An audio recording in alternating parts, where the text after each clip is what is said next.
অপার রহস্যময়। বিজ্ঞান সেই রহস্যের জট খুলছে প্রতিনিয়ত। আজ যা অনাবিষ্কৃত তা অবিশ্বাস্যও বটে। আমাদের ডর অনুষ্ঠানে যে ঘটনার মুখোমুখি আপনি হতে যাচ্ছেন তার যুক্তিসিদ্ধ উত্তর নেই। আমরা প্রতিদিনের জীবনে ভয় বা রহস্যকে যেভাবে স্থান দিয়েছি সেভাবেই এই অনুষ্ঠান আপনার কাছে জায়গা করে নিচ্ছে। এই অনুষ্ঠানের কোনো ঘটনাই সার্বজনীন নয়। ডর মানে ভয়।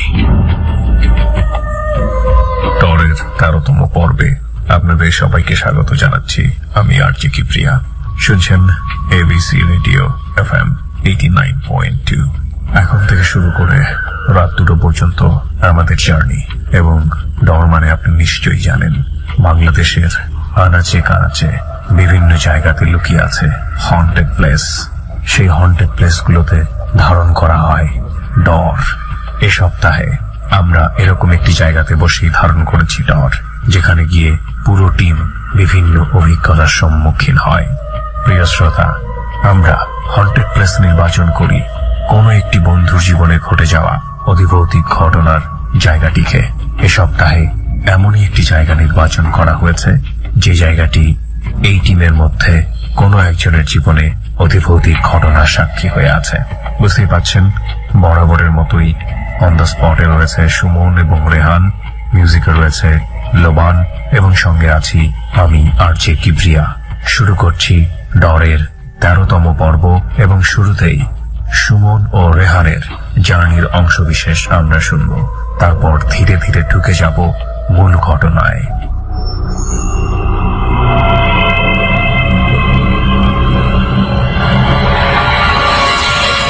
ডর মানে ভয়। এই প্রথমবারের মতো ডরের যাত্রায় রেহান এবং আমি আলাদা আলাদা ভাবে গন্তব্যের উদ্দেশ্যে রওনা দিয়েছি। বিশেষ এক কারণে রেহানকে পাঠানো হয়েছে বিশেষ এক জায়গায়। আমি যেখানে ছিলাম সেখান থেকে কাশিয়ানী থানায় আসতে আমার লাগে 1.5 ঘন্টা। ওয়েট করছি, জানি না কখন সুমন এসে পৌঁছাবে। পৌঁছানোর পরেই আমরা একসাথে রওনা দিব হিরণকান্দি। জামিল ভাই, অবশেষে বহু কষ্টে এখানে পৌঁছেছি না দোস্ত? এই সেই হিরণকান্দি। আমার মনে হয় ডরে এতদিন যতগুলা জার্নি করছি, আজকের জার্নিটাই আমাদের জন্য সবচেয়ে টাফ ছিল। জামিল ভাই, এত কষ্ট করে আমরা আসলাম, মানে এই কি শুধু এই আম গাছটা দেখার জন্য? আসলে আম গাছটা নিয়ে ঘটনাটা হচ্ছে যে এই আম গাছটা তো অনেক আগের, এই প্রায় 150 বছর আগে আমরা বুঝতেছি যে দেখলেই বোঝা যায় যে আম গাছটা অনেক বছরের। জি জি, অনেক অনেক পুরনো। কিন্তু এই আম গাছটা যে মালিক, সে মানে আম গাছটা চিন্তা ভাবনা করছে বিক্রি করে দেবে। তা একজনের কাছে বিক্রি করে দিয়েছে। বিক্রি করে দেওয়ার পর তাকে স্বপ্নে দেখানো হয়েছে যে তুই এই গাছটা বিক্রি করিস না, এই গাছটা বিক্রি করলে তোর ক্ষতি হতে পারে। প্রথম মালিককে এই স্বপ্নটা দেখানো? জি জি, প্রথম মালিককে স্বপ্নটা দেখানো হয়েছে। তখন সে মালিক সেটা বিশ্বাস করে নাই। তারপরও বলছে যে আমি বিক্রি করে দিছি, যেটা দিছি তো দিছি। আবার আমি যেটা জানছি যে মালিক এগুলো একটু বিশ্বাস করে কম। তারপর মনে করেন যার কাছে বিক্রি করছে যে গাছটা, তাকে আবার স্বপ্ন দেখানো হয়েছে যে তুই গাছটা কাটতে যাস না, তাহলে তোর ক্ষতি হতে কিনছে। সে মনে গাছটা কাটতে চাইছে। জি জি, এই গাছটা কাটতে চাইছে। তখন সে গাছটা কাটার জন্য আসে, 3 জন লোক পাঠাইছে। সে নিজে আসে নাই। তা হিরণকান্দির আম গাছটা কিনছি, তোরা যে গাছটা কাটে। তা গাছ কাটতে আসলে 3 জন এসে যখন কোপ দেয় গাছে, তখন মনে ওই 3 জনই জায়গায় মানে মৃত অবস্থায় তাদেরকে পাওয়া যায়। পাওয়া গেলে মনে করেন যে ওই ঘটনা আমাদের পুরো এলাকা ছড়াই যায়। ছড়াই গেলে তখন ওই জায়গাটা মনে করেন ওইখান থেকে খুব ভয়ানক হয়ে ওঠে। এই জায়গাতে অনেক লোকজন আসে যায়। এখন এই জায়গাটা খুব পরিচিত। আচ্ছা, আমারে বলেন তো, যে এই সময়তে রাতের বেলা যদিও বিশেষ করে মানুষ আসার কথা না, তো আমরা খেয়াল করছি যে মানে একদমই নীরব। এখানে কি ওই রাতের বেলা কোনো মানুষ আসা যাওয়া, কোনো আশেপাশের তো একটা রাস্তাও আছে দেখলাম, এদিক দিয়েও মানুষজন আসা যাওয়া করেন? এখান দিয়ে আসলে ওই যে আপনার সামনে যে রাস্তাটা দেখতেছেন, ওইটা হচ্ছে বিশ্ব রোড, হাইওয়ে রোড। তা এই রাস্তাতে যে রাস্তাটা নেমে এসেছে, যে ডালটা, এই ডালের এই সাইডে যে একটু ভিতরে যে আম গাছটা, এখানে আসলে কিছু বাড়ি দেখতে পাচ্ছেন। এখানে এরা সন্ধ্যার পর এরা বাড়ি থেকে বের হয় না। এখানে পুরো এলাকাটা নীরব হয়ে যায়। আর আম গাছ থেকে তো অনেক দূরে বাড়ি। একটা জিনিস রেহান, আম গাছটা হয়তো দিনের বেলা দেখলে অনেক ভালো লাগতে পারে, কিন্তু রাতের বেলা দেখে কিন্তু আম গাছটা অনেক ভয়ঙ্করই মনে হয়। এত বড় বিশাল আম গাছ আমিও দেখছি কিনা একটু সন্দেহ এটা আছে। মানে গাছটা কিন্তু নিজের মধ্যে নিজে গাছটার কারণে একটা এনভায়রনমেন্ট ক্রিয়েট করে ফেলছে। গাছটাই একটা পরিবেশ। জি জি ভাই, যে আম গাছের এই সাইডে কিন্তু বিশাল বিল। আচ্ছা আচ্ছা, এই পাশে যে দেখা যাচ্ছে এটা বিল। এটা বিল, আর এই সাইডে যেগুলো আছে সেগুলো হচ্ছে সামনের দিক দিয়ে বাড়ি ঘর আছে। আসলে এই সময়টা থাকতে আমার নিজের কাছে খুব ভয় লাগতেছে। আচ্ছা জামিল ভাই, আপনি বলেন তো, আমরা যে জায়গাটার মধ্যে বসছি এইখানে মোটামুটি সেফটি আছে তো, নাকি মাথানেও খুব একটা প্রবলেম হইতে পারে? মানুষের কাছে শুনছি যে এখানে সন্ধ্যার পর গেলে ক্ষতি হয়, এমন হয়। আমরা যে আম গাছটা থেকে একটু দূরে আছি, আসলে সম্ভবত এই জায়গাটা থাকলে সেরকম একটা সমস্যা হওয়ার কথা না। ওকে, ঠিক আছে রেহান, তাহলে আমরা এখানে বসে আছি, শুরু করি। এখানে বসে দেখি পরবর্তী যে আমরা যার কাছ থেকে গল্প শুনবো। আমার তো শোনার পরে কথার ফাঁকে ফাঁকে আমার শুধু আম গাছের দিকেই চোখ চলে যাচ্ছে। ওইটাই চিন্তা করতেছিলাম যে গল্প শোনার পরে না আম গাছটা ভয়ঙ্কর হয়ে যায়। আচ্ছা যাই হোক, হাসান ভাই মানে কি অবস্থা? আম গাছের কথা তো শুনলেন, মোটামুটি কমফোর্টেবল আছেন তো, নাকি আপনি ভয়ের কথা বলতে পারবেন না? না, আমার ভয় করছে, কিন্তু তবু আমি নিজেকে আর কি একটু কন্ট্রোল করতে চেষ্টা করতেছি। আসলে আম গাছটা কিন্তু অনেক ভয়ঙ্কর দেখতে দেখা যেতেছে। আম গাছটার দিকে একটু কম তাকানোটাই বেটার হবে। আমরা নিজেরা একটু কথা সেটাই, আমরা মানসিক ভাবে একটু তৈরি হইনি। কারণ কি রাত্রেবেলা কিন্তু বড় সড়ো গাছ বা বড় কোনো পাহাড় টাহাড় দেখলেও একটু ভয় ভয় লাগে। হ্যাঁ, আমি এরকম আম গাছ আসলে কখনো দেখি নাই। আরো শীত করতেছে হালকা হালকা। হাসান ভাই একটা কথা কিন্তু ঠিক বলছে যে আসলে ওই শীতটা একটু আমাদের প্রবলেম করছে, কারণ শীত গ্রামের মধ্যে শীত অলরেডি কুয়াশাগুলো দেখা যাচ্ছে। ওই দেখেন দূরে কুয়াশা দেখা যাচ্ছে স্পষ্ট। ওকে হাসান ভাই, আমরা তাহলে খুব বেশি সময় আশা করি এখানে থাকবো না, আমরা শুরু করি। আপনাকে দিয়ে শুরু করি হাসান ভাই, কি বলেন? হ্যাঁ, হতে পারে। হাসান ভাই আগে বলুক। হাসান ভাই, আপনার লাইফে প্রথম এই ধরনের এক্সপেরিয়েন্স কি ছিল? প্রথম তখন আমি আর কি ছোট ছিলাম আরো। তো আমাদের বাড়ির পাশে, বছর আগের ঘটনা এটা মনে করেন 2006-07 ঘটনা। আচ্ছা, আর ছোট ছিলাম কিন্তু আমি সবই বুঝি। মনে করেন ওই জায়গায় বাড়িঘর ছিল না, অনেক বাড়িঘর কম ছিল। কোন জায়গায় এটা? আপনি কোথায়? এটা আপনার, আমি যে জায়গায় থাকি আর কি, এটা আপনার চেরাগালির ভিতরে একটা দেওরা নামে একটা এলাকা আছে, গাজীপুরের ভিতরে। গাজীপুরের ভেতরে? হ্যাঁ, দেওরা নামে একটা এলাকা আছে, দেওরা ফকির মার্কেট। ওই জায়গায় যাওয়ার পরে আমরা দেখছি যে বাড়িঘর একদমই কম, চারিদিকে জঙ্গল ছিল, ধান ক্ষেত ছিল। এখন অনেক বাড়িঘর হয়ে গেছে। তো মনে করেন তখন যে শিরার বাড়ি ছিল তার একটা মাটির ঘর ছিল। শিরার বাড়ি? হ্যাঁ, শিরার বাড়ি। হ্যাঁ, তার আশেপাশে সব ছিল জঙ্গল, অনেক ভয়ঙ্কর জঙ্গল। শিরার বাড়ির নাম কেন? এটা লোকটার নাম শিরা। আচ্ছা আচ্ছা, ওই নাম অনুসারে আর কি শিরার বাড়ি। আচ্ছা, তো ওই শিরার বাড়ির আশেপাশে অনেক জঙ্গল ছিল, অনেক বাঁশঝোপ এগুলা ছিল। তো ওই বাঁশঝোপের মাঝখানে আবার একটা মাটির ঘর ছিল। ওই মাটির ঘরে 4-5টা লোকই থাকতো। তারা ওই যে শুটকি আছে না, শুটকি বিক্রি করতো আর কি।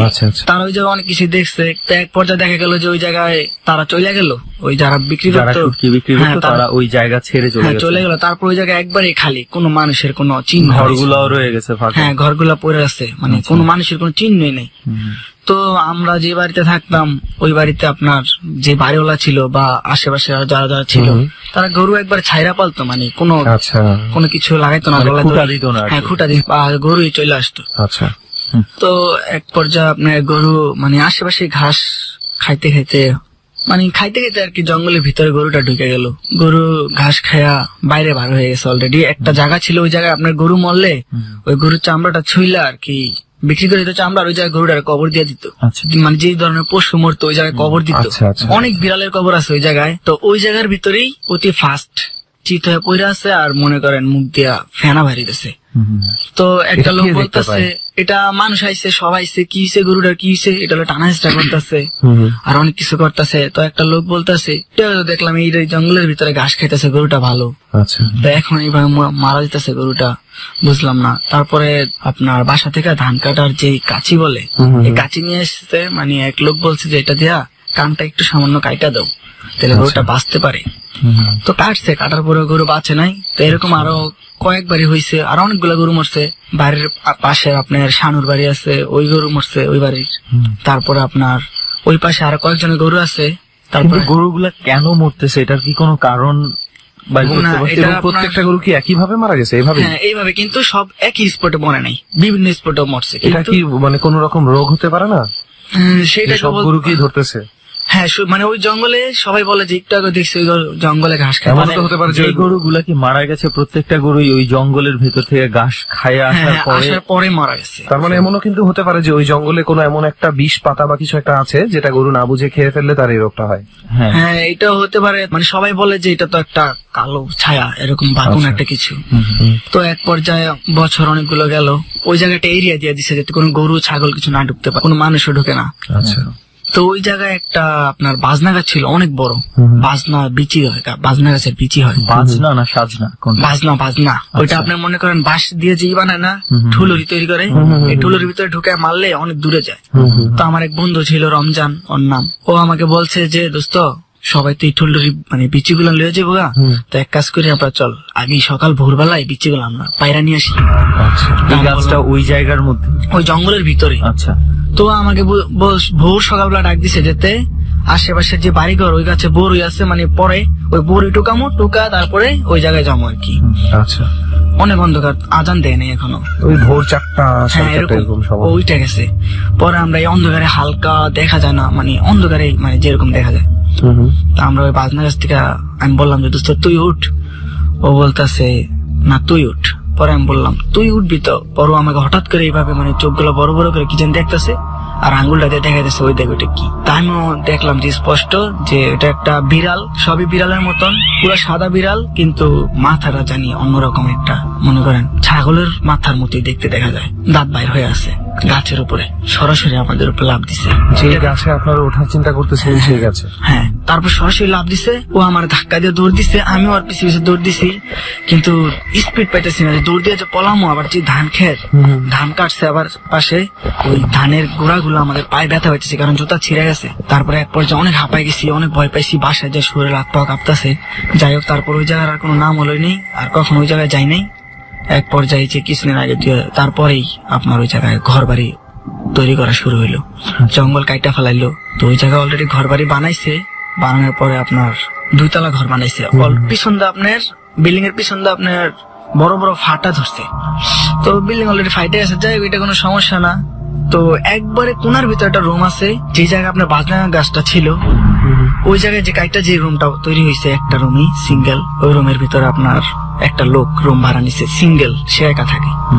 তো উনি আপনার ওই রুমটা ভাড়ানোর কিছুদিন ভালোই ছিল, তার কয়েকদিন পর ওই লোকটাকে আর খুঁজে পাওয়া যাচ্ছে না, যে লোকটা কোথায়, কি আসলে বিষয়, লোকটা কই গেল, এই রুমে তো থাকার কথা। তো এক পর্যায়ে দেখে যে দরজা বাইরে দিয়ে আটকানো না, ভিতর দিয়ে আটকানো। তো সে বললো যে ভিতর দিয়ে আটকানো। লোকটা বলতেছে, মানে যে খেয়ালটা করছে, বারোলার কাছে গেছে, বলতেছে দেখেন এটা ভিতর দিয়ে আটকানো, লোকটাকে ভিতরে মারাই গেছে না কি হয়েছে, হয়তো স্ট্রোক করছে বা হার্ট অ্যাটাক করছে, এরকম একটা কিছু হইতে পারে। তো দরজা ভাঙলো, দরজা ভেঙে দেখলো যে আপনার কাপড় আছে না, এরকম একটা কাপড় দিয়ে আপনার পুরো পেঁচানো, পুরো লাশ যেভাবে মোড়ানো থাকে একবারে ঘরের মাঝখানে। তো সঙ্গে সঙ্গে মানে মসজিদ আপনার বেশি দূরে না, 1 মিনিট দৌড় দিলেই আর কি মসজিদ পাওয়া যায়। হুজুর আসলো, আসার পরে সে দেখলো, দেখা সূরা পড়া শুরু করলো, সূরা পড়তাছে পড়ার পরে এবার বলতেছে যে এটা খোলো। তো আমরা দেখলাম কি ভাই, ওই যে ময়লার ভিতরে আগুন ধরেছিল, ওইখান থেকে আমরা দেখলাম যে দরজা ভাঙতেছে, আপনার পাটা আছে না, বাটে যে, এই পাটা দিয়ে আপনার দরজা, হ্যাঁ পাটা বড়টা, আচ্ছা পাটা, হ্যাঁ ওইটা দিয়ে 2 জনে ধরে দরজা ভাঙছে। তো আমরা এদিকে দৌড়ে গেছি, কি বিষয় চল দেখি। আচ্ছা আচ্ছা। পরে হুজুরে এটা খোলাইতে বললো, বলে কেউ খুলবো না। পরে হুজুর খুললো, একটা পেজ খুললো।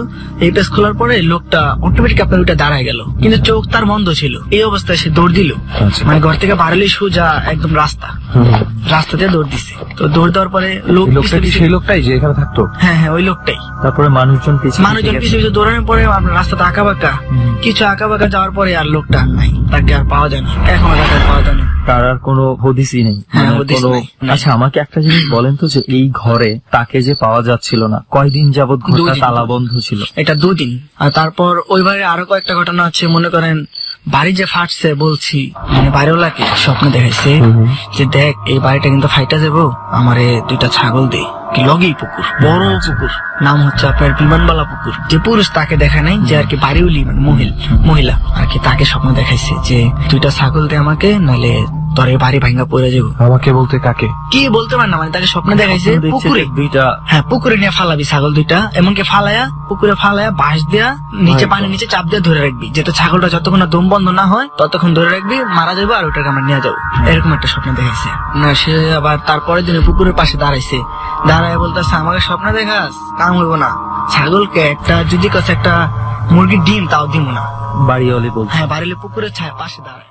তার আবার ছাগল আপনার অল টাইম ছাইরা পালে, ছাগল গরু যা আছে সব ছাইরা পালে, আবার ছাদের উপরে খুঁটা সহ ছাগল ঘুমায় এরকম।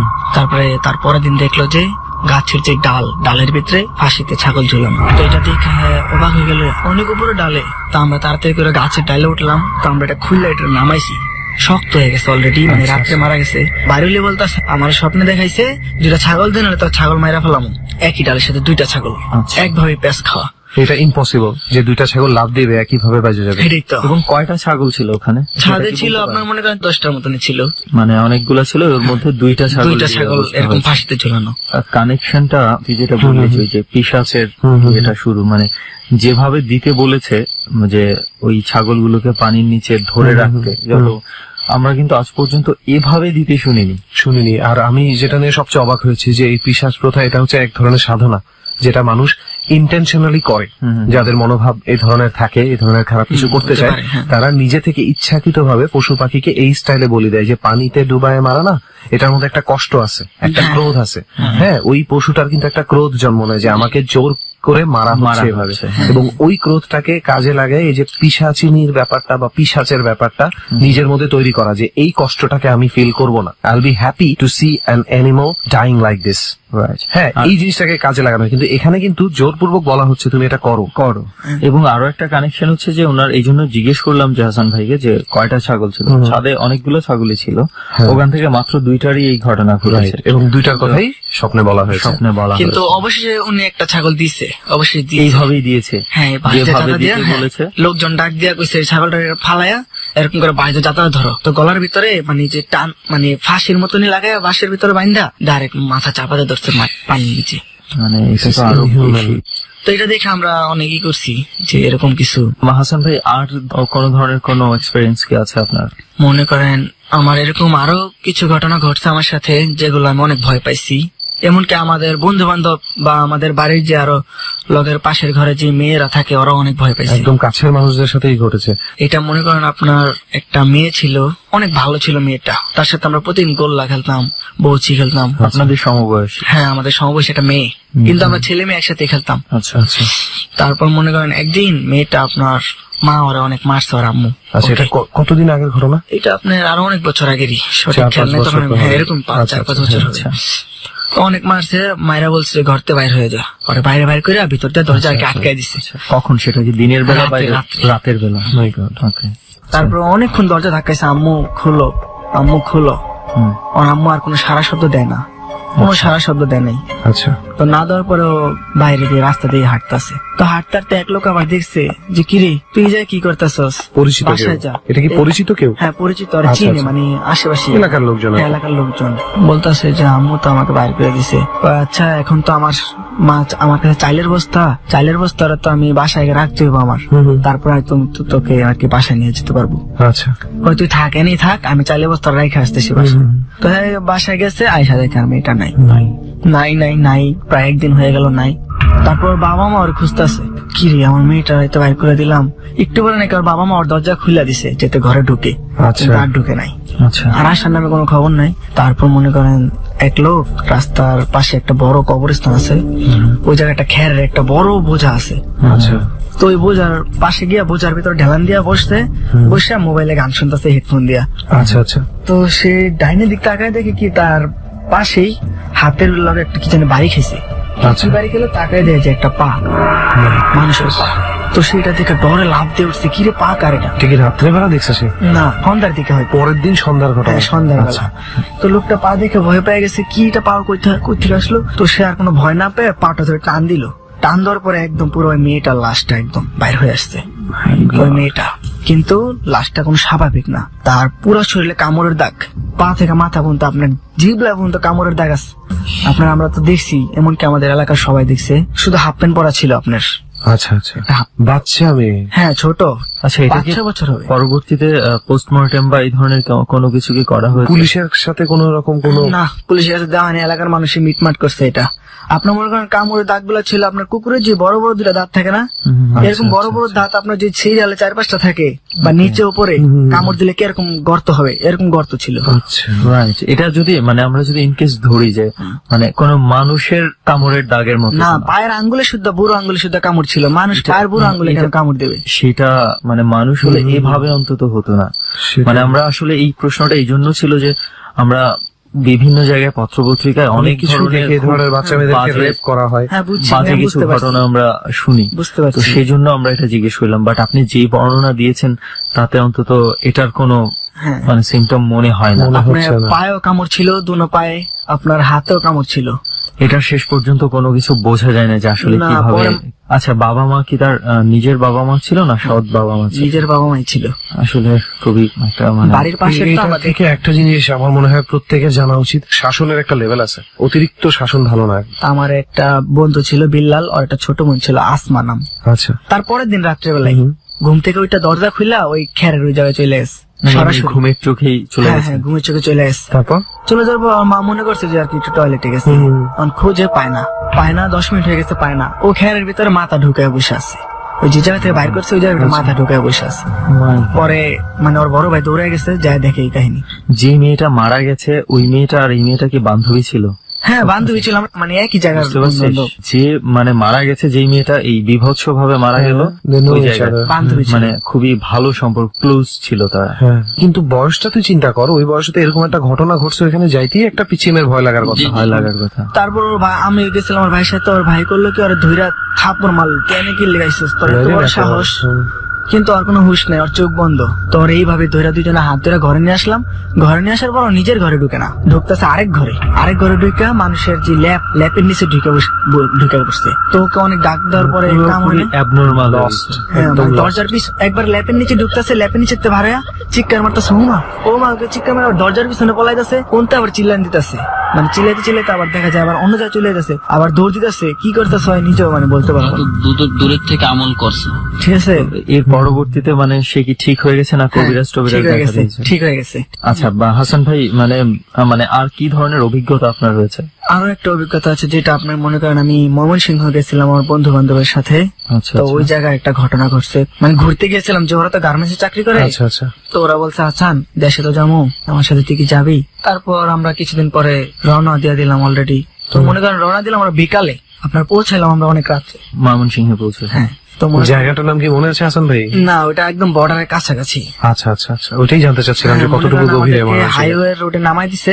আচ্ছা বন্ধু আছে আনোয়ার আর একজন জাহাঙ্গীর, আচ্ছা, ওদের দুজনের বাড়ি ওই জায়গায়। তো নামাই দিছে, অন্য কোনো রিক্সা নেই, কিছু নাই, খেত দিয়ে হাইটা জানলা এরকম যেন রাস্তা, মাটির রাস্তা, একবার বর্ডারের কাছাকাছি ধরতে গেলে। তো যাইতেছি আমি বলতেছি কিরি এই জায়গায় তো অনেক ডর লাগতেছে, ঝিঝে পোকা চিচি করে ডাকতেছে। তারপর আপনার কোনো সারা শব্দ নেই, আমরা অস্তে একটা কথা বললে অনেক জোরে শোনা যাইতেছে। আচ্ছা আচ্ছা, নীরবতার কারণে। হ্যাঁ, পাতার আওয়াজ শুনলেই মনে করেন অনেক, এত আওয়াজ শোনা যাচ্ছে, একদম নীরব। তো যাইতে যেতে হঠাৎ দেখলাম যে ও বলতেছে যে তীরে আমরা তো আইসে পড়ছি, ওই যে দেখা যেতেছে, কিন্তু আসলে দেখা যেতেছে না, ওই জায়গা না। যাইতে যেতে একবারে শিওর ভাবে যা অরিজিনাল জায়গায়, মানে যে জায়গায় বাসা ওই জায়গায় মানে পৌঁছে গেলাম। দেখা যাচ্ছে ওই যে দেখা যায়, দেখ মোমবাতি মানে কুপির যে হারিকেনের যে আলো, এটা দেখা যাইতেছে। তো আপনার বাড়িতে যাওয়ার আগেই বাম পাশে আপনার একটা আম গাছ আছে, মানে আম গাছের পাশ দিয়ে যাইতেছি, হঠাৎ করে আমার চোখ গেল। তখন মানে আম গাছের দিকে যখন চোখ গেল, তখন আমার মনে করেন সময় 11টা, 11:30, 12টা মন বাজে। আচ্ছা, আমি হঠাৎ আমার আম গাছটার দিকে চোখ গেছে। চোখ যাওয়ার পরে আমি দেখতে পেলাম যে একটা 5 থেকে 6 বছরের বাচ্চা, সে আমার দিকে এইভাবে মানে ব্যাটা হয়ে চায় আছে। আচ্ছা, তা আমি ভাবছি যে এটা মানে কল্পনা, আমার মনের ভুল, কিছু নেই। 11টা 12টার সময় বাচ্চা ঘুরতে আসবে। তারপর বাচ্চাটা আমার দিকে তাকিয়ে আছে, কিন্তু অনেক কালো বাচ্চাটা, অন্ধকারে যেমন মিশা আছে এরকম। তা আমি ভাবছি যেমন কল্পনা, হয়তো মনের ভুল। তা আমি হাঁটা শুরু করছি, বাসায় গেছি, আর মার সাথে দেখা করছি, ওই জায়গায় মা থাকে, ওর মার সাথে দেখা করছি। তো আমরা খাওয়া দাওয়া করছি। পরে আমরা মনে করেন যেই ঘরে মানে ঘুমামো, ওই ঘরে আপনার জানালাটা আপনার বিপরীত মানে পাশে, জানালাটাই আপনার পূর্ব পাশে। আচ্ছা, আচ্ছা। আর পশ্চিম দিকে মাথা দিলে আপনার পাটা পরে আপনার এই দিকে, জানালা বরাবর পা পড়ে। হ্যাঁ পা পরান, পশ্চিম দিকে মাথা দিতে হবে, কিচ্ছু করার নেই। তো আপনার আমরা এইভাবে শুইলাম, তো আমরা তিনজনে এক খাটে শুইলাম, আর একবার ওই পাশে পুনা আর আম্মু আর একটা ছোট বোন আছে ওই পাশে শুইছে। তো শুইছে, আমি আবার রাত হয়েছে, আমি আবার অনেক দেরিতে ঘুমাই। শোয়ার পরে আমি ওর বুকের উপরে হাত দিয়ে শুয়ে আছি, চোখ বন্ধ করে আছি। তো এক পরে দেখলাম যে ও মানে শেষরায় মানে নিচে দিয়ে যেতেছে। আপনার ফ্রেন্ড? হ্যাঁ, তার আধা ঘন্টা পরে, মানে শোয়ার আধা ঘন্টা পরেই শেষরায় নিচে দিয়ে যেতেছে। তা আমি মনে করছি যে মানে পা আডু ব্যাগা করতেছে বা ভালো লাগতেছে না এরকম কিছু। কিন্তু আস্তে আস্তে ওর বডি থেকে আমার মাথার বুকের কাছে হাত আইসা বললো, আস্তে আস্তে ওর মুখের কাছে, আস্তে আস্তে একবার তলেই চলে গেল। তাই মনে হচ্ছে মানে উঠা বইছে, আমি না জাগে, মানে ও চাইছিল যে আমি যাতে না জেগে যাই, এই কারণে অস্তেই করে বাইর হইছে। তা আমি মনে কথা চোখ বন্ধ করে রয়েছি, হঠাৎ করে ও মা অনেক জোরে একটা চিৎকার করছে। চিৎকার পরে আমরা সব লাভ দিয়ে উঠছি, আমিও সবার আগে লাভ দিয়েছি। ওর মা তাড়াতাড়ি করে হারিকেনটা কমানো ছিল, এটা বাড়াইছে, বাড়ায় হারিকেন নিয়ে এসে দেখে, শুনবে আপনি বিশ্বাস করবেন না, আপনার এতটুকু ফাঁক জানলার যে শিক গুলা আপনার 2 থেকে 3 ইঞ্চি ফাঁক, এই ফাঁক দিয়ে আপনার হাতটাই ভালো করে যাবো না, ভালো করে হাত বাইর করতে পারবেন না। ওই ফাঁক দিয়ে রান পর্যন্ত একদম পুরো বাইরে, জানলার বাইরে। আর মনে করেন জানলা দিয়ে তাকাইলে কিন্তু আবার সরাসরি আম গাছটা দেখা যায়। তারপর মনে করেন জানলার বাইরে এখন আমরা টানতেছি, বারানা আটকা গেছে, আটকে নেই মানে যে রড গুলা আপনার 200 রড হবে, ওটা ব্যাকা হয়ে গেছে। তো আমরা ও চিৎকার দিতেছে, তাড়াতাড়ি বাইর কর আমার পাটা, তাড়াতাড়ি বাইর কর। বাইর করার পরে ও বলতেছে পানি দাও আমার, পানি দাও। তাড়াতাড়ি করে পানি দেওয়া হয়েছে, তো পানিটা খাইছে। বলতেছি কি রে তোর তো আমি ভালোই দেখলাম, তুই শুয়ে আসছস, আস্তে আস্তে হ্যাঁসটা নিচে যেতেছস, বুঝলাম না। কয় হাসান আমি পা দিয়ে শুয়ে আছি, দেখলাম যে জানলার পাশে ও শিখ দুটা ধরলো, বাচ্চা আমার দিকে ভাবে জানলার ফাঁক দিয়ে চাই আছে, চোখগুলো বড় বড় করে। তো আমি ওর চোখের দিক তাকাই রয়েছি, তো আমি ওকে জিজ্ঞাসা করতে পারতাছি না যে তুই কি, অনেক কালো বাচ্চা আমারও বলতেছে আর কি আনোয়ার। কয় আমার পাওয়া খাপা যা ধরছে, ধরার পর আমি কিছু বলতে পারতেছি না, তরে বলতে যেতেছি তাও পারতাছি না, আমি শুধু চোখের দিক তাকাই দিছি। তো আমার পা ধরে এমন শক্ত ভাবে ধরছে, বিশেষ করে আমার পায়ের ভিতর পুরো 5 আঙ্গুলের ছাপ পুরো বসে গেছে। দইটাকে টাইনা বাইর করছে, তাও 1 পা, 2 পা ধরলো আরেক কথা। পরে আমরা তো বাইর করলাম ওরে, আবার আগের ভাবে স্বাভাবিক ভাবে আনলাম, পানি খাইলো, আমার ঘটনা বললো এরকম এরকম। তারপরে জাহাঙ্গীর বলতেছে, কই দোস্ত খারো খারো, এন একটা কথা আছে। কয় কি? কয় আমি তো ওই বাচ্চাটাকে দেখছি। আমি কি দেখছস? করেছে ও আমার দেখে আঙ্গুল দিয়ে হাত মারাইতেছে। পরে আমি বললাম যে আমিও দেখছি, কিন্তু আমি বিশ্বাস করিনি। মানে ওই যে রাস্তায় আসার সময় যেটা আম গাছের নিচে আমি ওরা দেখছি, আমার দিক চাই আসলে, কিন্তু আমি ভাবছি মনের ভুল। তা আনোয়ারের মা আবার বলতেছে, আনোয়ার ওরা চিনছস? কেউ তুই চল, ছোটবেলা চলতি খারাপ ছিল বাচ্চাটা, ছোট হলে কি অনেক দুষ্ট ছিল, হাজি। কয় না আমি চিনি নাই। আর কি ছিল? কইতেছে যে এরকম একদিন আম গাছ উঠছিল, আম পারতে, সন্ধ্যার সময় উঠছিল আম গাছ আম পারতে। সন্ধ্যার সময় উঠার কারণে ও আম গাছ থেকে শয়তানে ধাক্কা দিচ্ছে না কি করছে বলতে পারে না, আম গাছ থেকে পয়রা সঙ্গে সঙ্গে মারা গেছে স্পটে আর কি ডেট। এটা তাহলে কি আর কেউ কি দেখেছে এই বাচ্চাটাকে আর কখনো?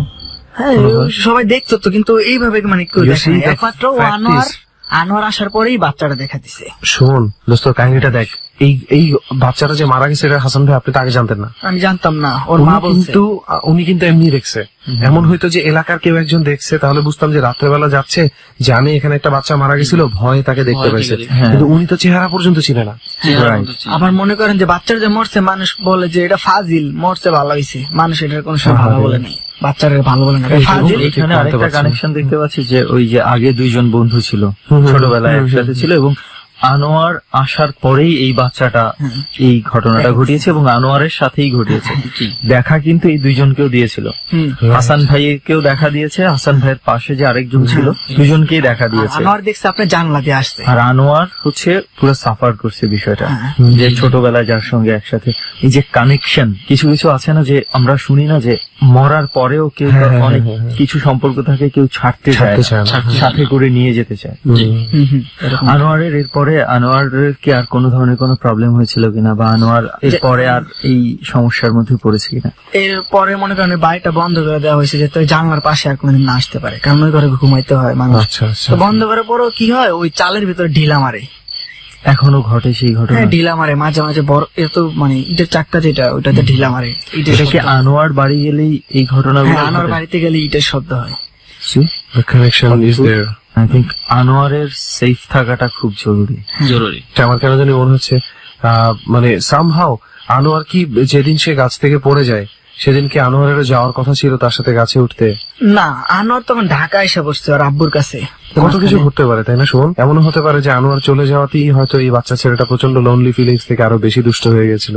ওকে হাসান ভাই, তো এই ছিল আপনার অভিজ্ঞতাগুলো। হ্যাঁ, অভিজ্ঞতাগুলো আমার কিন্তু মানে লাস্ট একটা শুনি কিন্তু দোস্ত, ব্যাপারটা কেমন জানো, যে লিটন ভাই ছিল হ্যাঁ জানালা দিয়ে টান দিয়ে পা ইয়ে করে ফেলেছিল, তো এইখানেও কিন্তু আমরা একটা সেটাই। সেই ধরনের একটা বিষয় দেখতে তবে পেলাম। তুই যে কানেকশনের ব্যাপারটা বলছিস দোস্ত, এই ব্যাপারটা আসলে কিন্তু অন্যরকম। দুইটা কানেকশন কিন্তু পেলাম। এক ওই যে একটা মেয়ে যে কামড়ে যে মেয়েটাকে হ্যাঁ, মেরে ফেলেছিল, ওখানেও তার ছোটবেলার বন্ধু রাইট, সে চলে গেছে ওই জায়গাটার মধ্যে, এবং এখানেও তার ছোটবেলার বন্ধুই তাকে তাকে টানছে।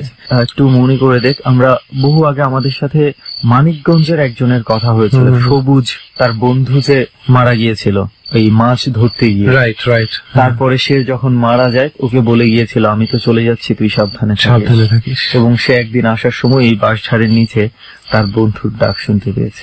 সুমন ভাই, আমি আরেকটা কানেকশনের ঘটনা জানি, যেটা হচ্ছে আপনার আমাদের এলাকায় একটা ছেলে ছিল মুস্তাকির নাম।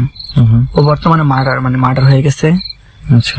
তো ওকে মারা হয়েছে আপনার শ্বাসরোধ কইরা, বেল্ট দিয়ে গলার ভিতরে পেঁচায়া ওকে মারা হয়েছে। মায়েরা আপনার কাপড় চোপড় একদম খুইলা ফেলা হয়েছে। খুইলা তাকে যে একটা ছোট পুকুর আছে ওই জায়গায়, ওই পুকুরের ভিতরে কস্তুরির নিচে বইরা দেওয়া হয়েছে। আচ্ছা। তারপরে 3 দিন পরে তার লাশ পাওয়া গেছে। তো ওর একটা বন্ধু ছিল নাম লিওন, ওই লিওন আবার আমার বন্ধু ছিল। কয়েকদিন পরে আপনার ওকে লিওনকে আর কি স্বপ্নে দেখাইতেছে ছেলেটা মারা গেছে। হ্যাঁ, মুস্তাকিন আসছে ওর পাশে, আয়সা বলতেছে লিওন তুই কই? কয় দোস্ত আমি তো ঘুমাইতেছি। কাদর ঘুমাইস না আমার সাথে। কয় কি রে, তুই কি পিনছস? লিওন বলতেছে কয় আমি এটা পাঞ্জাবি পিনছি। কয় এত বড় হাত দেখা যায় না, পাও দেখা যায় না, এত লং পাঞ্জাবি পিনছস কে তুই? তুই এই পাঞ্জাবি ছাড়া পোশাক পিনতে পারলি না, ভালো প্যান্ট শার্ট? কয় দেখ আমি যেই জায়গায় থাকি এই জায়গায় আমার এইসবই পিনতে হয়। কয় তুই কোন জায়গায় থাকস? কয় আমি যেই জায়গায় থাকি এই জায়গায় অনেক সুন্দর সুন্দর জিনিস আছে, এক কাজ কর তুই আমার সাথে চলে আয়। কয় তোর সাথে যামু, আমার বাবা মা তো আমার সাথে পরে যে চিল্লাচিল্লি করে। কয় কিচ্ছু হইব না, তুই আয়। অলরেডি লিওনের হাত ধরছে, তো এরা বলতেছে আয় তো তুই আমি যে জায়গায় থাকি এই জায়গাটা তুই একবার দেখ, তুই আয়। বলতেছে আচ্ছা ঠিক আছে তাহলে চল। তো বার হয়ে যাইতেছে ঘর থেকে, আপনার সিটকারি নিজেই খুলছে দরজা। সিটকারি যে খুলতেছে আওয়াজ হইতেছে, ওর বাবা আবার এই আওয়াজটা শুনতেছে। আচ্ছা। তো শোনার পর বাবা আবার ধরছে, কি রে এত রাত করে কই যাস? হ্যাঁ, ধাক্কা দিয়ে বলতেছে। তো ওই কোনো কথা শোনা, ছাড়ো আমার তাড়াতাড়ি যেতে হবো। ওই দরজা খুলে ওর টাইনা ধরে রাখতে পারতেছে না, দরজা খুলে চলে যেতেছে। ওর বাবা করছে কি, পাঞ্জাশ মানে জড়ায় ধরছে, তোরে কইতেছে, কিন্তু ওর বাবা ওর সাথে পারতেছে না। কয় বাবা আমার ছাইরা দাও কইতেছি, রাগ দেখায় বলতেছে আমি চলে দাম। কয় কই যাবি? আমার বন্ধু মুস্তাকিন চলে দাম, তুমি ছাইরা দাও। পরে এর পরে একটা থাপড় দিছে ওর বাবা, ওর ভাই হাত দিয়ে আর কি। থাপড় দেওয়ার পরে অজ্ঞান হয়ে গেছে। অজ্ঞান হওয়ার পরে ওর আবার এই ঘটনা মনে আছে লিওনের, বাবার পরে বলতে পারছে ঘটনাটা, যে স্বপ্নে এরকম দেখেছি, আমার স্বপ্নে এরকম হয়েছে। ওর বাবা আবার বলছে যে তুই তো দরজা খুলে বাইরে গেছিলি, অথচ সে কিন্তু টোটাল ঘটনাটাই স্বপ্নে ভাবতেছে। হ্যাঁ, এরকম একটা ঘটনা। আর কিছু বিষয় আছে যে রেহান, কিছু পিঠাপিঠি ভাই বোন থাকে, ওই ক্ষেত্রেও কিন্তু আমরা এই ধরনের কিছু ঘটনা আমরা শুনতে পাই মাঝে মাঝে, যে পিঠাপিঠি ভাই বোন যারা থাকে, যদি একজন মারা যায় আরেকজনের এরকম একটা বিপদ কিছু একটা থেকে যায় আর কি, একটু সেফ চলতে হয়, যে বিশেষ করে পিঠাপিঠি ভাই বোনদের ক্ষেত্রে। হ্যাঁ, এটা আমিও শুনছি, মানে একটা কেমন যেন মানে একটা কি একটা কানেকশন যেন থাকে। ইভেন টুইনদের ক্ষেত্রে তো এটা খুব বেশি অ্যাপ্লিকেবল। অনেক ধন্যবাদ হাসান ভাই, মানে আসলে বেশ কিছু ইন্টারেস্টিং কিছু আজকে আপনার কাছ থেকে শুনতে পারলাম। তবে এগুলো এখন আমার মনে করলে অনেক ভয় করে। আসলে ভয় পাওয়ার কথা, যে জায়গায় বসে বলতেছেন আম গাছের দিকে তাকাইলে তো এমনি ভয় করে, আর এমনিতেই তো একটা ভয়ঙ্কর জায়গায় আছি, দেখতেই ভয় লাগতেছে।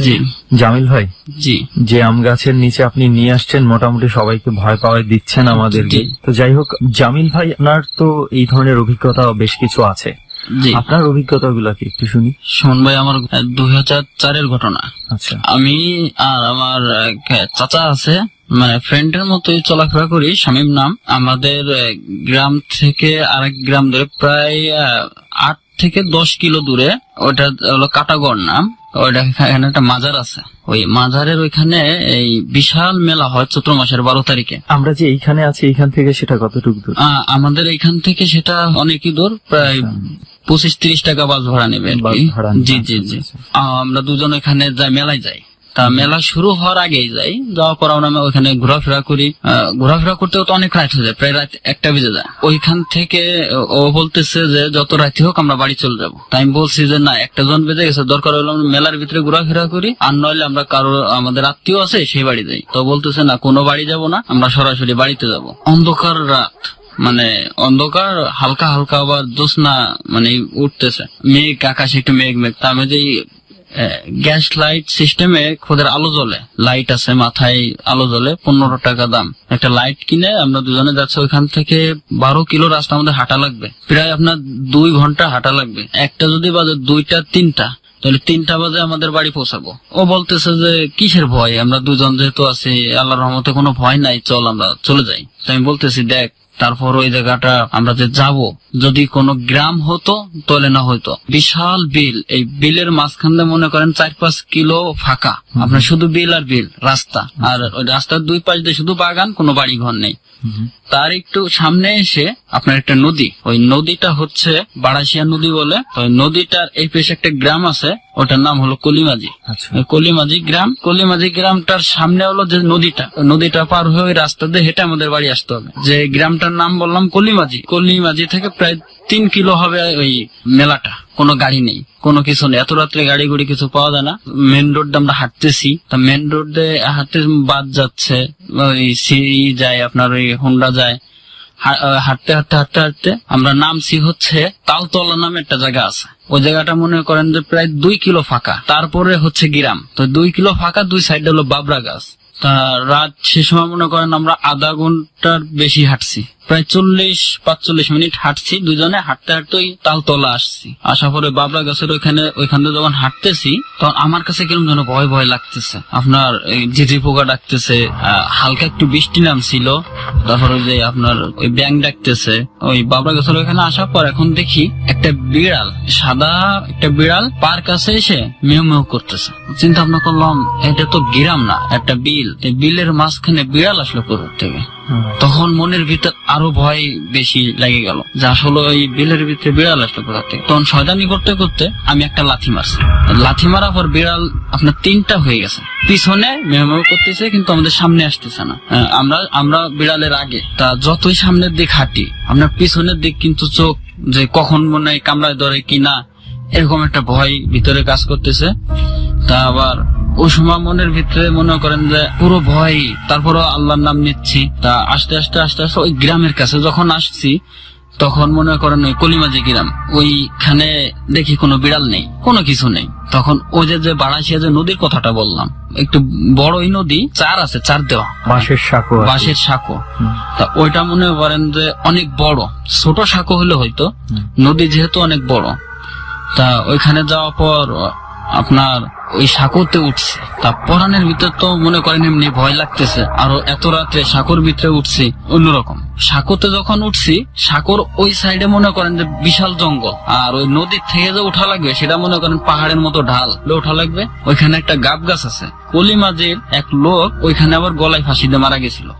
ওই কল্পনাটা তখন আমাদের দুজনের মনে উঠছে। তখন আমি বলতেছি, এই শামিম তুই চুপ করে থাক, আস্তে আস্তে পার হ। পা যে উঁচু করে যে পাটা ফেলাবো সেই শক্তি নাই। তা হঠাৎ যখন ওই 4-এর যখন মাঝখানে আসছি, তখন মানে আমরা দুজনই অনুভব করতেছি কিন্তু কিছু দেখতেছি না। ওই 4 ধরে কে যেন ঝাঁকাইতেছে জোরে জোরে, যেন স্প্রিং করতেছে 4। তখন ওই পাও ফেলাইতে পারতেছে না, পাও ঘষাইয়া নিতেছি, আপনার পাও ঘষাতে ঘষাতে উপর দিয়ে পাও জি ঘষে যাচ্ছি, কিন্তু পাও উঁচু করতে পারতেছি না। মানে আল্লাহ আল্লাহ করতে করতে কোন রকম ঘাটে যে পৌঁছালাম, যে উঁচা জায়গাটা উঠতে হবে। তখন আমরা উঁচা জায়গাটা উঠছি, উঠার পর এখন ওই গাব গাছের দিক চোখ গেলে এখন দেখি মানে ও দেখতেছে না কিছু, আমার চোখে দেখা দেয় যে ওই সেই যে লোকটা মারা গেছিল ওখানে গলায় ফাঁসি দেয়া, তার গলায় ফাঁসি লাগানোই সে ঝুলতেছে ওই গাছটার মধ্যে ডালের ভিতরে। আমি কই স্বামী ওই যে দেখ দেখ দেখ, কয় আমি তো কিছু দেখি না। আমি কই যে চাই রয়েছে দেহস না, ওই যে ঝুলতেছে। কয় কো আমি তো কিছু দেখতেছি না, তুই কি দাওস? কয় এটা তোর মনের ভুল ধারণা, তুই আয় আমার সাথে আইটা। আমি কই আমার তুই ধরে নে, আমি আটতে পারতেছি না, আমার ধরে রাখছে। আর কিছু দূর এই মাঠটা পাড়ি দেওয়া পারলেই মনে করেন যে আমরা আমাদের গন্তব্যে পৌঁছাইতে পারবো। এই মাঠটাই হলো বিশাল মাঠ। যাচ্ছি হঠাৎ করে দেখি সামনে ওই সেই বিড়াল 3টা, যে বিড়াল 3টা নদীর এই পার থেকে দেখা দিছিল। ওই কলিমাজি গ্রামের কাছে আসলে আমরা দেখি বিড়াল নাই, সে বিড়াল 3টা আবার দেখি ওইখানে। আরো আতঙ্কে ভয় লেগে গেল মনের ভিতর। ওই পাশে আবার বাঁশঝাড়, তো বাঁশঝাড়ের পাশে দেখি মানে আমাদের রাস্তার পাশে বিড়াল। বিড়াল মিউ মিউ মিউ মিউ করতেছে, আবার বিড়াল লাথি দিছি। যে সারা বিড়াল আমাকে 5 ছাড়লি না হলো শামীম দেশে তখন বিড়াল হয়ে গেছে 7টা। ওই শামীম তখন অনুভব করছে বাঁশবাগানের ভিতর, আমি সেটা দেখি নাই, ও দেখতেছে যে বাঁশবাগানের ভিতর কে যেন বাঁশ ধরে টাইনে ফাড়ে ফেলাচ্ছে, মানে পুরো বাঁশ চড়াত চড়াত করে শব্দ হচ্ছে, যে বাঁশের যে ফাঁপ গুলা আছে ওইগুলা ফাটতেছে। তখন ও আমার জড়ায় ধরলো। আমরা হাঁটতেছি, আকাশে মেঘ হয়ে আসছে, চৈত্র মাস তো আকাশে মেঘ হয়ে আসছে, মানে আমাদের কাছে লাগতেছে পুরো আকাশ অন্ধকার হয়ে আসছে আর ঝড় উঠে আসতেছে, মানে ধুলো ময়লা ঝড় উঠে আসতেছে, পুরো বিড়াল নাই ঝড় উঠে আসতেছে। তখন আমরা দাঁড়াইছি, ওইখানে একটা জায়গা আছে, ওই জায়গাটা ওই আপনার একটা মরা একটা তাল গাছ আছে, ফাঁকা জায়গাটা, ফাঁকা রাস্তা, 2 পাশে আপনার চক মানে কি মাঠ, বিল, এই বিল 2 সাইডে বিল দেখা যাচ্ছে। আপনার ওই গমের ভুই, গম পাইকে রয়েছে, গমের বই ওইখান দিয়ে গমের বই লড়তেছে, গম লড়তেছে, মানে বাতাস লাগতেছে, বাতাস। আমরা দাঁড়াই রয়েছি, অনেক দূরে একটা বাগান আছে, ওই বাগানের ওই দিক থেকে বাতাসটা আসতেছে, আপনার যেন পুরো ঝড় উঠে আসতেছে। এরকম একটা কিছু দেখলে এখন দেখি একটা ঘোড়া দৌড়ে আসতেছে, ঝড় না ওটা বাতাস না, একটা ঘোড়া আইসে ওই আমরা রাস্তার ভিতরে দাঁড়ানো, আর ঘোড়াটা হলো মাঠের ভিতরে দৌড়ে আসতেছে আপনার ওই গমের বইয়ের উপর দিয়ে। গমের বই আছে, তারপর অনেক কিছু আছে, যে মাঠের ভিতর দিয়ে দৌড়ে আসতেছে। দৌড়ে আসার পর আমাদের ওইখানে দাঁড়ানোর পর ঘোড়ার উপরে একজন মানুষ আছে, ঘোড়ার পিঠে বসা, কিন্তু অরিজিনালি কি ভালো করে খেয়াল করে দেখলাম যে ঘোড়ার কোনো মাথা নেই। আমার মনে আরো ভয় লেগে গেল যে ঘোড়ার উপরে মানুষের চেহারা ভালো করে বোঝা যাচ্ছে না। শামীম আর আমি ওইখানে দাঁড়ায় থাকলাম, ঘোড়াটা সরতেছে না। তখন দেখি আবার ওই সেই বিড়ালও চলে আসছে, যে 7টা বিড়াল ছিল, বিড়ালও চলে আসছে। তখন শামীম বলতেছে এইখানে তাড়াতাড়ি 4 কোণা প্রসাব করে মাঝখানে দাঁড়াইতে হবে। তখন ও 4 সাইডে প্রসাব করলো, করার পর ওইখানে মাঝখানে আমরা 2জন দাঁড়াইছি। তখন ও বলতেছে যে তোরা বাইসে গেলি। কি বলছে? ওই ঘোড়ার ওইখান থেকে জি লোকটা, যে তোরা বাইসে গেলি, তোরা কতক্ষণ ওইখানে দাঁড়াই থাকবি, আমি দেখবো কতক্ষণ দাঁড়াই থাকবি। দুজন ধরে দাঁড়াই থাকার পর দুজনেরই হাত পা কাঁপতেছে। ওই যে আমার কাছে যে গ্যাস লাইটটা ছিল, মানে গ্যাস লাইটটা আগুন যে ধরাইবো, মানে আঙ্গুলের ভিতরে সেই শক্তি নাই, মানে হাত পাও কাঁপতেছে, গ্যাস লাইট ধরার আগে লাগতেছে, গ্যাস লাইট পড়ে যায়। তা আমরা যে দাঁড়ানো ছিলাম, মানে যে রাস্তাটার পাশে ওই সাথে ছোট একটা তাল গাছ ছিল, তাল গাছটা ছিল মরা তাল গাছ, এবং পাতাগুলো খুব শুকনা ছিল, চৈত্র মাস ছিল, পাতাগুলো খুব শুকনা ছিল। প্রসাব যে করছে ওই জায়গাটা দাঁড়াইয়েই হাত দিয়ে লাগল পাওয়া যায়। ওই গ্যাস লাইট দিয়ে পুরো গাছে আগুন ধরাই দিল, পুরো গাছে আগুন ধরাই দিলে ওই গাছে মনে করেন যে তাল গাছে যে শুকনা পাতা আগুন ধরে গেল। আগুন ধরে গেলে দুজনেই মনে করেন যে দৌড়াইতেছি, দৌড়াইতে আমাকে ওইখানে সন্তেশ পাগলা নামে একটা আস্তানা আছে, আস্তানার আগে একটা ভাটা আছে, আনোয়ারের ভাটা পার যে আস্তানার ওইখানে গেছি।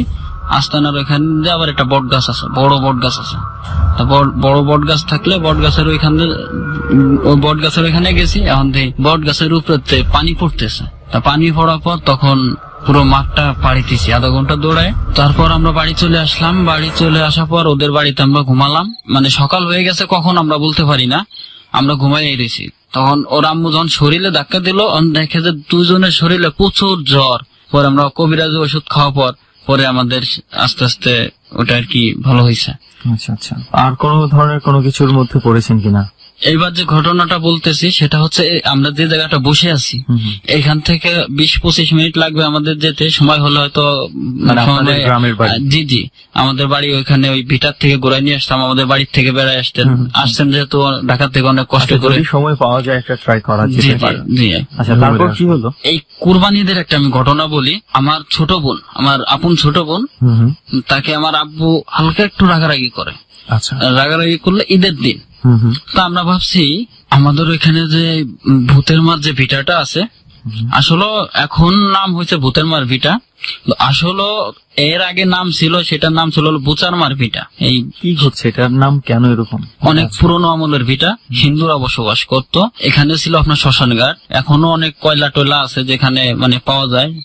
আগে বিশাল তেঁতুল গাছ ছিল এবং নারকেল গাছ ছিল, যে নারকেল গাছ থেকে কোনোদিন কেউ নারকেল পাড়ে খাওয়া পারে নাই। গাছে অর্ধেক উঠছে, আবার কাঁপতে কাঁপতে নিচে নেমে গেছে। আর একটা তেঁতুল গাছ ছিল, যে তেঁতুল গাছ বিশাল তেঁতুল গাছ ছিল, এখন নেই। আমাদের যে সন্তেশ পাগলার যে একটা আস্তানার কথা বললাম, সে পাগল, সে মনে করেন যে এই তেঁতুল গাছের গোড়ায় থাকতো। সে আইসে, আচ্ছা, সে সারা রাত এখানে থাকতো। রাতে সকাল হলে চলে যেত। তেঁতুল গাছে মনে করেন যে কেউ স্বাভাবিক উঠা পারতো না, কিন্তু এই পাগলটাকে দেখা গেছে যে তেঁতুল গাছের ওই ডালের উপরে শুয়ে আছে। আচ্ছা, এরকম ঘটনা মানে আমরা নিজেরা দেখছি।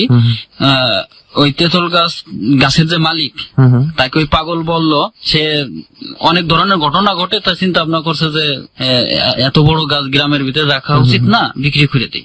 এই আম গাছটার মধ্যে যে আম গাছটা দেখতেছেন, এই আম গাছালারে তো স্বপ্নে দেখাইছিল, কিন্তু এই তেঁতুল গাছালা যে সে হলো আমার দাদা হয়, তার নাম হচ্ছে সিদ্দিক তালুকদার। দাদা বলছে যে গাছ বেঁচে ফেলবে, তা এই কথা কিন্তু সে নিজে বলছে, আর কাউকে বলে নাই। তো ওই পাগল এসে বলতেছে সিদ্দিক, জি দাদা, তার এবার সবাই দাদা বলে ডাকতো। আচ্ছা, ওই পাগলকে কয় তুই বলে গাছ বেচবি, তুই মানে মনে করছিস কি আমি কিছু জানি না, তোর কি টাকা পয়সার অভাব আছে, তুই গাছ বেচবি কেন? আমি যেদিন বলবো তুই সেদিন গাছ বেচে ফেলবি, আমি আর বেশি দিন নাই, তাহলে গাছ বেচবো না। তার কিছুদিন পরে পাগল বলল যে সিদ্দিক তুমি গাছটা বেচে ফেলো। আচ্ছা, সে হঠাৎ করে অনুমতি দিয়ে দিল? জি জি। সে আবার জিজ্ঞেস করলো যে দাদা এখন বেচলে কোনো সমস্যা হবে কিনা? আমি তোমাকে অনুমতি দিছি না, তুমি এখন গাছটা বিক্রি করতে পারো। আচ্ছা, তখন সে গাছটা বিক্রি করে দেয়। গাছটা বিক্রি করে দিলে 98 বন্যার সময় একটা ঝড় হয়। ওই ঝড়ের সময় যে বড় যে নারকেল গাছটা ছিল, সেই নারকেল গাছটা গোড়া উপরে পড়ে যায়। ওই জায়গাটা মনে করেন যে সব পরিষ্কার করার পর জি পুরো বাগানটা আর কি, ওই গাছটা কেটে ফেলার পুরো বাগানটা ক্লিয়ার হয়ে যায়। আচ্ছা, পাশে ছিল একটা বেল গাছ। ও, ততদিনে কি তেঁতুল গাছটাও কেটে ফেলা হয়েছে? জি জি, তেঁতুল গাছটাও কেটে ফেলা। আর উনি এখন কোথায় থাকে, ওই যে পাগল? তো ওই তেঁতুল গাছটা কেটে ফেলার পরে সে মারা গেছে। আচ্ছা আচ্ছা। তা ওইখানে ছিল একটা আপনার বেল গাছ, এখনো আছে। দাদার কথা বললাম, যার গাছ আর কি সিদ্দিক তালুকদার, তার বাপ এবং তার মার কবর হচ্ছে ওই আম গাছের বেল গাছের নিচে। তার নিচে আছে আপনার একটা বড় একটা তাল গাছ আর বেল গাছ পাশাপাশি। ওইখানে আমার ছোট বোন, ওইখানে আমাদের ছাগল বান্ধা। আম্মু বলতেছে দুপুর টাইমে আমার তুই যাই, ওইখানে ছাগল আছে, তুই ছাগলটা নিয়ে আয় কুসারমার ভিটার উপর। আচ্ছা, ছাগল নিতে আসার পর ওই যে বেল গাছটা, বেল গাছটার নিচে যে আপনার তাল গাছ সোজা হলো ছাগল গাড়া, খুঁটাটা গাড়া। আচ্ছা আচ্ছা। তখন ওই খুঁটাটা উঠায় নাই, বেল গাছের নিচে এসে শুয়ে রয়েছে, কবর সোজাসুজি। আপনার বোন? জি, আমার আপন ছোট বোন। 2 থেকে 3 ঘন্টা হয়ে গেছে, ছাগল নিয়ে ফেরে না। তখন আম্মু বলল যে 5 মিনিটের রাস্তা না, এই যে আমাদের এতক্ষণ লাগতেছে কিসের জন্য? তো আমার ছোট ভাগ্নি আছে, তাকে পাঠালো। তো আসছে, আসার পর দেখে যে ও শুয়ে আছে ওই জায়গায়, ওটা ছোট। তো বলতেছে, ও খালা তুমি ছাগল নিতে এসে এখানে শুয়ে রয়েছো, না নানুর কাছে বলে আজকে তোমার আমি মার খাওয়াবো। তা ও আর কোনো কথার উত্তর দিচ্ছে না, না দিলে কাছে গেছে, এ খালা ও আয় আমরা ছাগল নিয়ে বাড়ি যাই। ও যখন গত দূরে লাড়া দিছে, হিক করে হাসে উঠছে। তখন ও পাইছে ভয়। আপনার ভাগ্নি?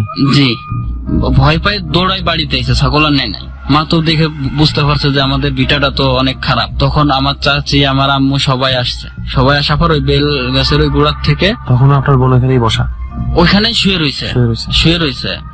তখন নিয়ে আসছে, বাড়িতে নিয়ে আসছে। বাড়িতে নিয়ে আসার পর তখন বাড়িতে নিয়ে আসতে কি তাকে কোন রকম জোর করতে হয়েছে নাকি বলার সাথে সাথে চলে আসছে?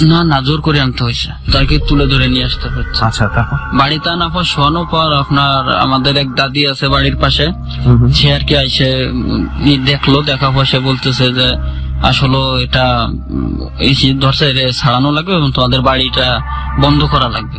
তো বাড়ির ঘরের ভিতর বসে মনে করেন শুয়ে রয়েছে, একা যদি শুয়ে থাকতো, আমরা হঠাৎ করে ঘরে নাই। আপনার বোন? আমার বোন। খুঁজতে খুঁজতে পাওয়া যেত কোথায়? ওই বেল গাছের ওইখানে চলে যেত। আবার কয় যে আমি ওই যে আমারে ডাকতেছে, ওই যে আমার জন্য পিঠা বানাইছে, আমি চলে যাবো, আমি তোদের এখানে থাকবো না। আর মাংসের কথা বললে অনেক বকাবকি করতো, অনেক জায়গা ফকির দেখানো হয়েছে, কিন্তু কোনো জায়গায় কাম হয় না।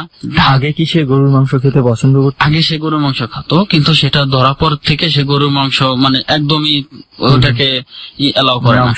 তাকে অনেক করা হয়, বাড়ি নিয়ে আসে, অনেক কিছু দেওয়া হয়, কিন্তু সে কোনো দিক দিয়ে ভালো হয় না। এভাবে অনেক দিন চলতে থাকে। অনেক দিন একটা ফকির দেখানো হয়েছে, সে অনেক দিন ভালো রয়েছে। আচ্ছা, আমি বাড়িতে গেছি, বাড়িতে যখন আমাদের সেলো মেশিন আছে, যেটা আর কি আপনার পানি সেচ দেওয়া হয়, তো দুপুর বেলা, একদম ঠিক দুপুর বেলা, ওই আমি ভুঁইতে পানি দিচ্ছি, ধান লাগানো হয়, তো যাই মেশিন স্টার্ট দিয়ে আমি পানি দিচ্ছি, ভুঁইতে পানি দিচ্ছে, একটা হাফ প্যান্ট পরা, আমি মানে শর্ট প্যান্ট পরা, ওইখানে বসে রাস্তার পাশে বসে বসে গান গাচ্ছি একা একা। ওই যে ভিটাটা আছে, ওই ভিটাটার এর রাস্তা ক্রস করে হচ্ছে আমাদের মেশিনটা। আচ্ছা আচ্ছা। ওইখানে দিচ্ছি, পানি দিচ্ছে, পানি দেওয়ার পর এখন হঠাৎ করে আপনার একটা আওয়াজ শুনতেছি দুপুরবেলা, যে একজন লোক হারাই গেছে। ওই যে আনোয়ারের ভাটার কথা যে বললাম, যে আনোয়ারের ভাটার ওখানে অনেক মানুষ কাজ করতে আসে, আপনার অনেক মহিলারা কাজ করে। আচ্ছা, যে ইট টিট বানায়, মাটি মুটি কাটে, মহিলারাই কাটে, বিভিন্ন রকমের মহিলারা কাজ করে। তা ওইখান থেকে একটা মহিলা হারাই গেছে। সবাই দেখছে যে ওই মহিলাটাকে উড়াই নিয়ে আসছে, কিন্তু উড়াই যে কোন দিক নিয়ে আসছে সেটা কেউ দেখে নাই। সবাই দেখছে যে মহিলা আকাশের দিকে উঠলো, উঠার পর কোন দিক গেল এই মহিলারে কেউ দেখে নাই। না দেখা পর এখন পুরো গ্রাম আপনার এই দুপুরবেলা আতঙ্ক। এই মহিলা সবার সামনে তো হারাই গেল, ভাটার মালিক শুদ্ধ মনে করেন যে দৌড়াইতেছে, কারণ একটা অকারেন্স ঘটে গেলে তার উপরে তো এটা দায়িত্ব পড়বে। আপনার গ্রামে প্রায় 400-500 লোক, সবাই জানাজানি হয়ে গেছে যে এমন একটা লোককে উড়াই নিয়ে গেছে। তাহলে কত বড় একটা ঘটনা, যে উড়াই নিয়ে গেল কোনতে। বাড়ির পাশে একটা ছেলে আছে, তার নাম হচ্ছে গোবিন্দ। আচ্ছা, তারপরে আমাদের ওইখানে আরো সবুজ ভাই অনেকে আছে, তারা বসে রয়েছে। বসে থাকার পর ওরা আমারে ডাকতেছে যে তুই যে এখানে সেচ দিচ্ছিস, এখান থেকে কোনো মহিলারা উড়াই নিয়ে যাইতে দেখছিস কিনা? আচ্ছা, আমি কেটা কি কয়, মহিলারা উড়াই নিয়ে যাইতে দেখবো কেন? আমি কই শয়তানি করিস তোরা? কয় দেহস না কত মানুষজন রাস্তায় দৌড়াইতেছে। তখন আমি কই আসলে তো না নিলে মানুষজন দৌড়াইবো কেন? তো ওই গোবিন্দর কাছে আবার ওই মহিলার মোবাইল নাম্বার ছিল। আচ্ছা, তো মহিলা আবার একটা কাপড় ফিন্দা ছিল, তো ওই মোবাইলটা তার কোমরে গুজা ছিল। আচ্ছা, ফোনটা ছিল ওপেন করা। তখন ওই ভিটার কাছে আমি চিন্তা ভাবনা করছি যে আমাদের এই ভিটায় যেহেতু এত ঘটনা ঘটে, সেহেতু আমরা একটু খোঁজ নিয়ে দেখতে পারি এই জায়গাটা আছে কিনা। আর সবাই টার্গেট করছে আমাদের এই ভিটার কথাই। এই ভিটার এখান থেকে মানুষ ঘুরতেছে, কিন্তু কেউ কিছু দেখে না। তখন ওই ফোন দিছি, এখন থেকে রিং বাজে, রিংটোন বাজতেছে। রিংটোন বাজার পর এখন চিন্তা ভাবনা করি যে রিংটোন বাজে তাহলে তো নিশ্চয়ই এখানেই আছে। তখন সব জায়গা খুঁজে এখন দেখি নাই। এখন আমরা 3 জন আগে গেছি, আমি, শামীম, শওকত ভাই। আচ্ছা, তখন দেখি বেল গাছের উপর, পাতার উপর মহিলা শুয়ে আছে, একদম পাতার উপরে শুয়ে আছে। অবাক হয়ে গেছি আমি। গাছের উপরে উঠলাম, তখন গ্রামের বহুত মানুষ, আমরা খোঁজ দিলাম যে পাওয়া গেছে, তোমরা এদিকে আসো। অনেক মানুষ এদিকে চলে আসছে, 200-300 মানুষ গাছতলা দাঁড়ানো। আচ্ছা, আমরা 3-4 জন মিলে গাছে উঠলাম। আমি আগে উঠছি। মহিলাকে যখন যাই খালি একটু টাচ দিছি, টাচ দেওয়ার পর দেখি মহিলা ওইখান থেকে পুরো ডালের উপরে ভর, মানে অনেক ভার হয়ে গেছে। তখন যে পাতার উপরে শুয়ে রয়েছে সে অনেক আমাদের শরীরের সাথে টাচ লাগা পর যখন ধরছি নামানোর জন্য, তখন সে অনেক ভার হয়ে গেছে। এবং গাছের উপরে সে করছে, বেল গাছের কাঁটা আছে, কাটাও 2-1টা তার শরীরে বিঁধছে, কিন্তু সে বলতে পারবে না যে আমার শরীরে কাটা বিঁধছে। আচ্ছা, মানে তার কোনো বোধ নেই, তার কোনো হুঁশ নেই। তারে গাছের থেকে নামানো হয়েছে, নামাইতে যে সে গাছের থেকে পড়ে যায়। আমরা তার বরটা সহ্য করে রাখাবো না, মহিলা মানুষ কিভাবে এত করে নামাবো? পড়ে যাওয়ার পর সবাই মাথায় পানি টানি দেয়, ওইখানেই কলসি টলসি আইনে মাথায় পানি টানি দেয়। কোন হুঁশ হয়, হুঁশ হওয়ার পর সে বলতেছে এতদিন একটারে ছাড়ছি, এখন আমি তোরে ধরছি, তোরে আমি কোথাও যাইতে দেবো না, তোরে আমার ভালো লাগছে। তা আরেকজন আছে, সে আবার জিজ্ঞেস করতেছে যে কোথা থেকে ধরছো? তা বলতেছে যে ও একা একা ইলিশ মাছ দিয়ে ভাত খেয়েছিল। মানে ওই যে ভাটা তো আবার আপনার মনে করেন যে বাড়িঘর না, এমনি মনে করেন জাস্ট টিন দিয়ে ছাবড়া দিয়ে ওইখানে আর কি থাকে। তা ওরা ওইখানে ওই ইলিশ মাছ দিয়ে ভাত খাইছিল। ভাত খাওয়ার তো বলছিল যে ওরে দেখছি ভাত খাইতে, ওরে আমি ওইখান থেকে ওরে আমি পছন্দ করছি। পছন্দ করার পর ওরে আমার খুব ভালো লাগছে, ওরে আমি যাইতে দেবো না। পরে কথা বলা হওয়ার পরে আর অনেক কিছুই করে, ওই মাথায় পানি টানি দিয়ে তেল দিয়ে তেল পোড়া টোড়া অনেক ছোড়া টোড়া ফুটে ফু দেয়। ফু দিলে সেই বুঝে জ্ঞান হওয়ার পর সে বলতেছে আমি দেখে আসলাম কি করে? তো সবাই বলতেছে তো তুমি এইভাবে আসছো। পরে কয় না, আমি তো এইভাবে আসি নাই। তা সবচেয়ে আশ্চর্যজনক ঘটনা কোনটা, ওই নিজের হাতে নামানো, নিজের করা, আমার খুব ভয় লাগে যে এগুলো আসলে ওই ভিটাটা যদি একবার এখান থেকে যাইতেন তাহলে সেটা দেখতে পারতেন যে ভিটাটা আসলে কি। যাবো, একবার দেখে যাবো আশা করতেছি।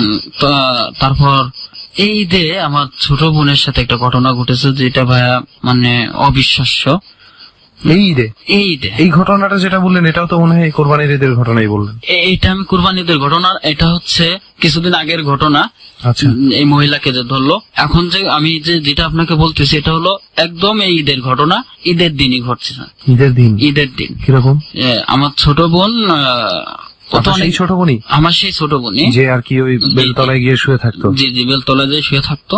এখন তো সে মোটামুটি সুস্থ, তাই না? আমরা তো 3-4 বছর ধরে সুস্থ দেখতেছি। আচ্ছা, তারপরে আবার এই ঈদে ঘটনা, এই ঈদে মানে এর আগে আর কোনো ঘটনা ঘটে না। আচ্ছা আচ্ছা আচ্ছা। তা আব্বু হঠাৎ একটু রাগ করছে, রাগ করার পর আমরা চিন্তা ভাবনা করছি হয়তো ওর রুমে যা শুয়ে আছে।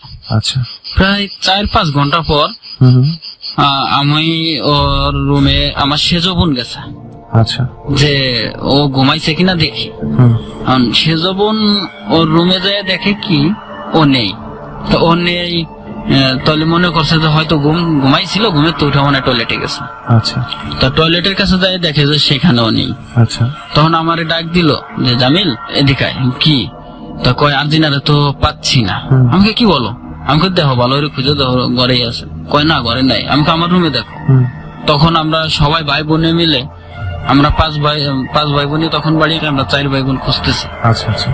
আমাদের বাড়িতে চাচাতো ভাইরা আছে, চাচিরা আছে, সবাই ঘরে যে খুঁজতেছি, ভাবিরা আছে, সবাই উঠে গেছে, সবাই অ্যালার্ট হয়ে গেছে। সবাই অ্যালার্ট হয়ে গেছে। কি রে গেল কোন দিক? তারপর রাত প্রায় 10:30 বেজে গেছে। আমার ভাইগনা ছিল, ও আবার ঢাকার থেকে গেছে, আবার একটু বাড়িতে কম যায়। তো বলতেছে দূর মামা আছে মনে হয়, দেখো। তো আমি বলতেছি আই তো আমরা দুজন খুঁজে দেখি। একটা লাইট ছিল, চার্জের লাইট ছিল, ওই চার্জের লাইট নিয়ে দুজনে আর এক বাড়ি যাচ্ছি। ওর এক বান্ধবী আছে, সেই বাড়ি, যারা আব্বু হয়তো রাগ করছে, সেই বাড়ি যাইতো শুয়ে থাকতে পারে। আমাদের স্মরণ নাই যে দেখি ওই ভিটার উপর যাই দেখি, মানে এটা তো অনেক আগের ঘটনা, অনেক আগের ঘটনা। দেখা যাচ্ছে যে অনেকদিন ধরে ঘটে না, ওইখানে যাবে কি করে? আর সেটা তো এখন নেই।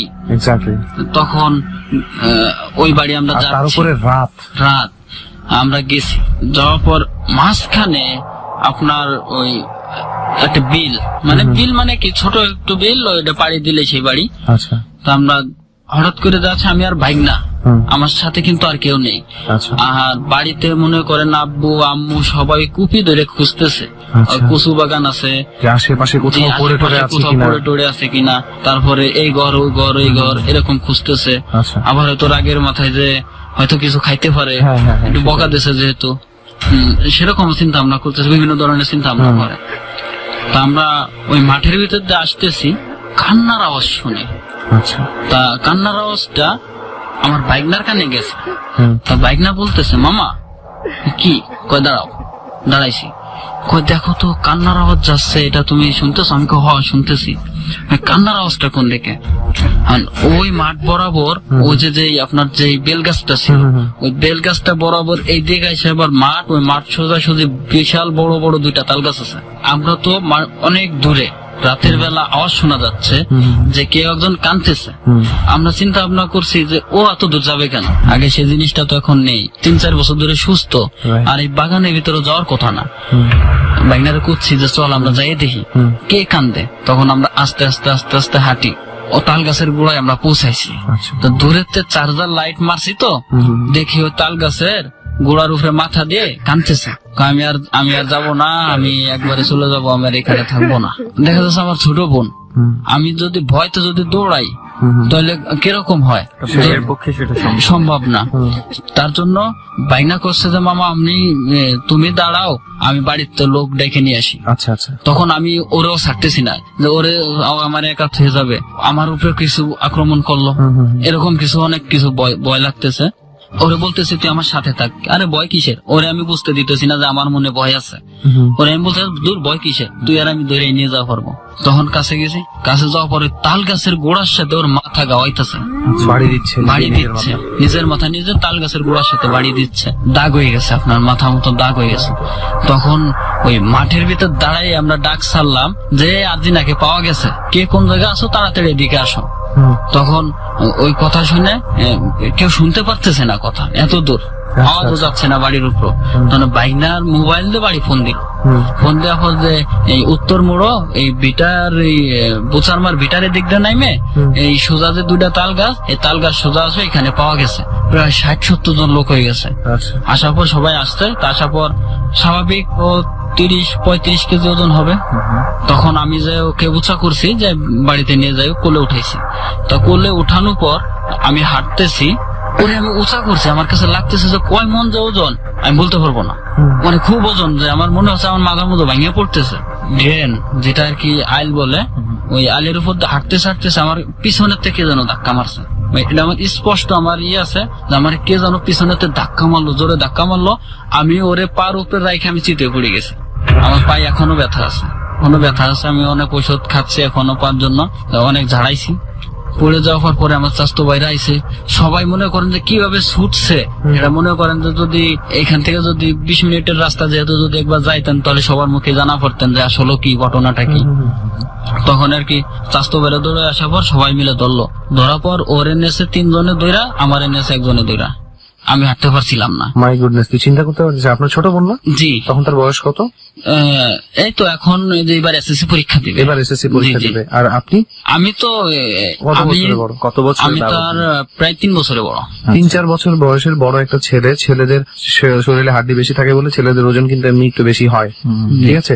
অথচ 3 জন মিলে তার বোনকে নিছে আর তাকে একজন উঠায় নিয়ে যাচ্ছে। তুই ডিফারেন্সটা বুঝতে পারছিস? তখন বাড়িতে নিয়ে যায়, বাড়িতে নিয়ে যাওয়ার পর তখন একটু স্বাভাবিক মানে আবল তাবল বলতেছে, আমারে কেন নিয়ে আসছিস, আমারে বকা দিস, আমি কি তোদের খাওয়া খাই নাকি, মানে বিভিন্ন রকমের কথা বলতেছে যে তোদেরকে দেখাই ছাড়বো, অনেকদিন ভালো ছিলাম, তোরা ভালো থাকতে দিলি না, আমারে ছাড়, আমারে ওই যে বেল গাছের উপরতে ডাকতেছে, আমি ওইখানে যাবো, ওই যে আমার জন্য পিঠা বানাইছে, আমি পিঠা খাবো, ছাড়।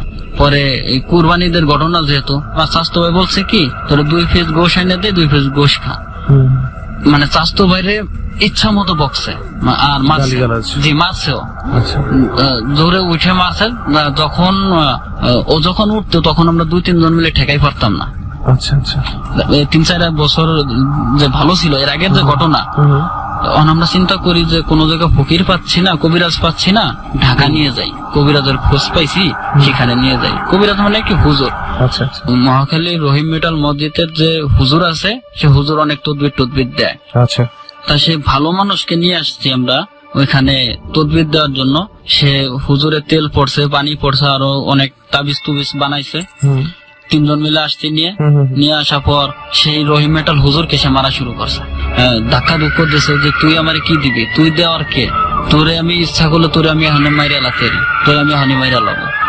রহিম মেটাল হুজুর তখন অনেক কিছু পড়ে টড়ে অনেক কিছু ফুটে দিল, ও অজ্ঞান হয়ে যাওয়ার পর ওই তেল পড়া নাকে ডুলে দিল, কানের ভিতর দিল, দেওয়ার পর ওই একটু পানি ছিটাই দিল, খাওয়ালো, তখন আবার একটু সুস্থ হওয়ার বাড়ি ওরা জিজ্ঞেস করতেছি যে কেন তুই মুরব্বী লোকের উপরে হাত দিলি কেন, সে একজন মাওলানা, তুই তার উপরে হাত দিবি কেন? আমি তো দেই নাই, আমি তো তারে মারি নাই।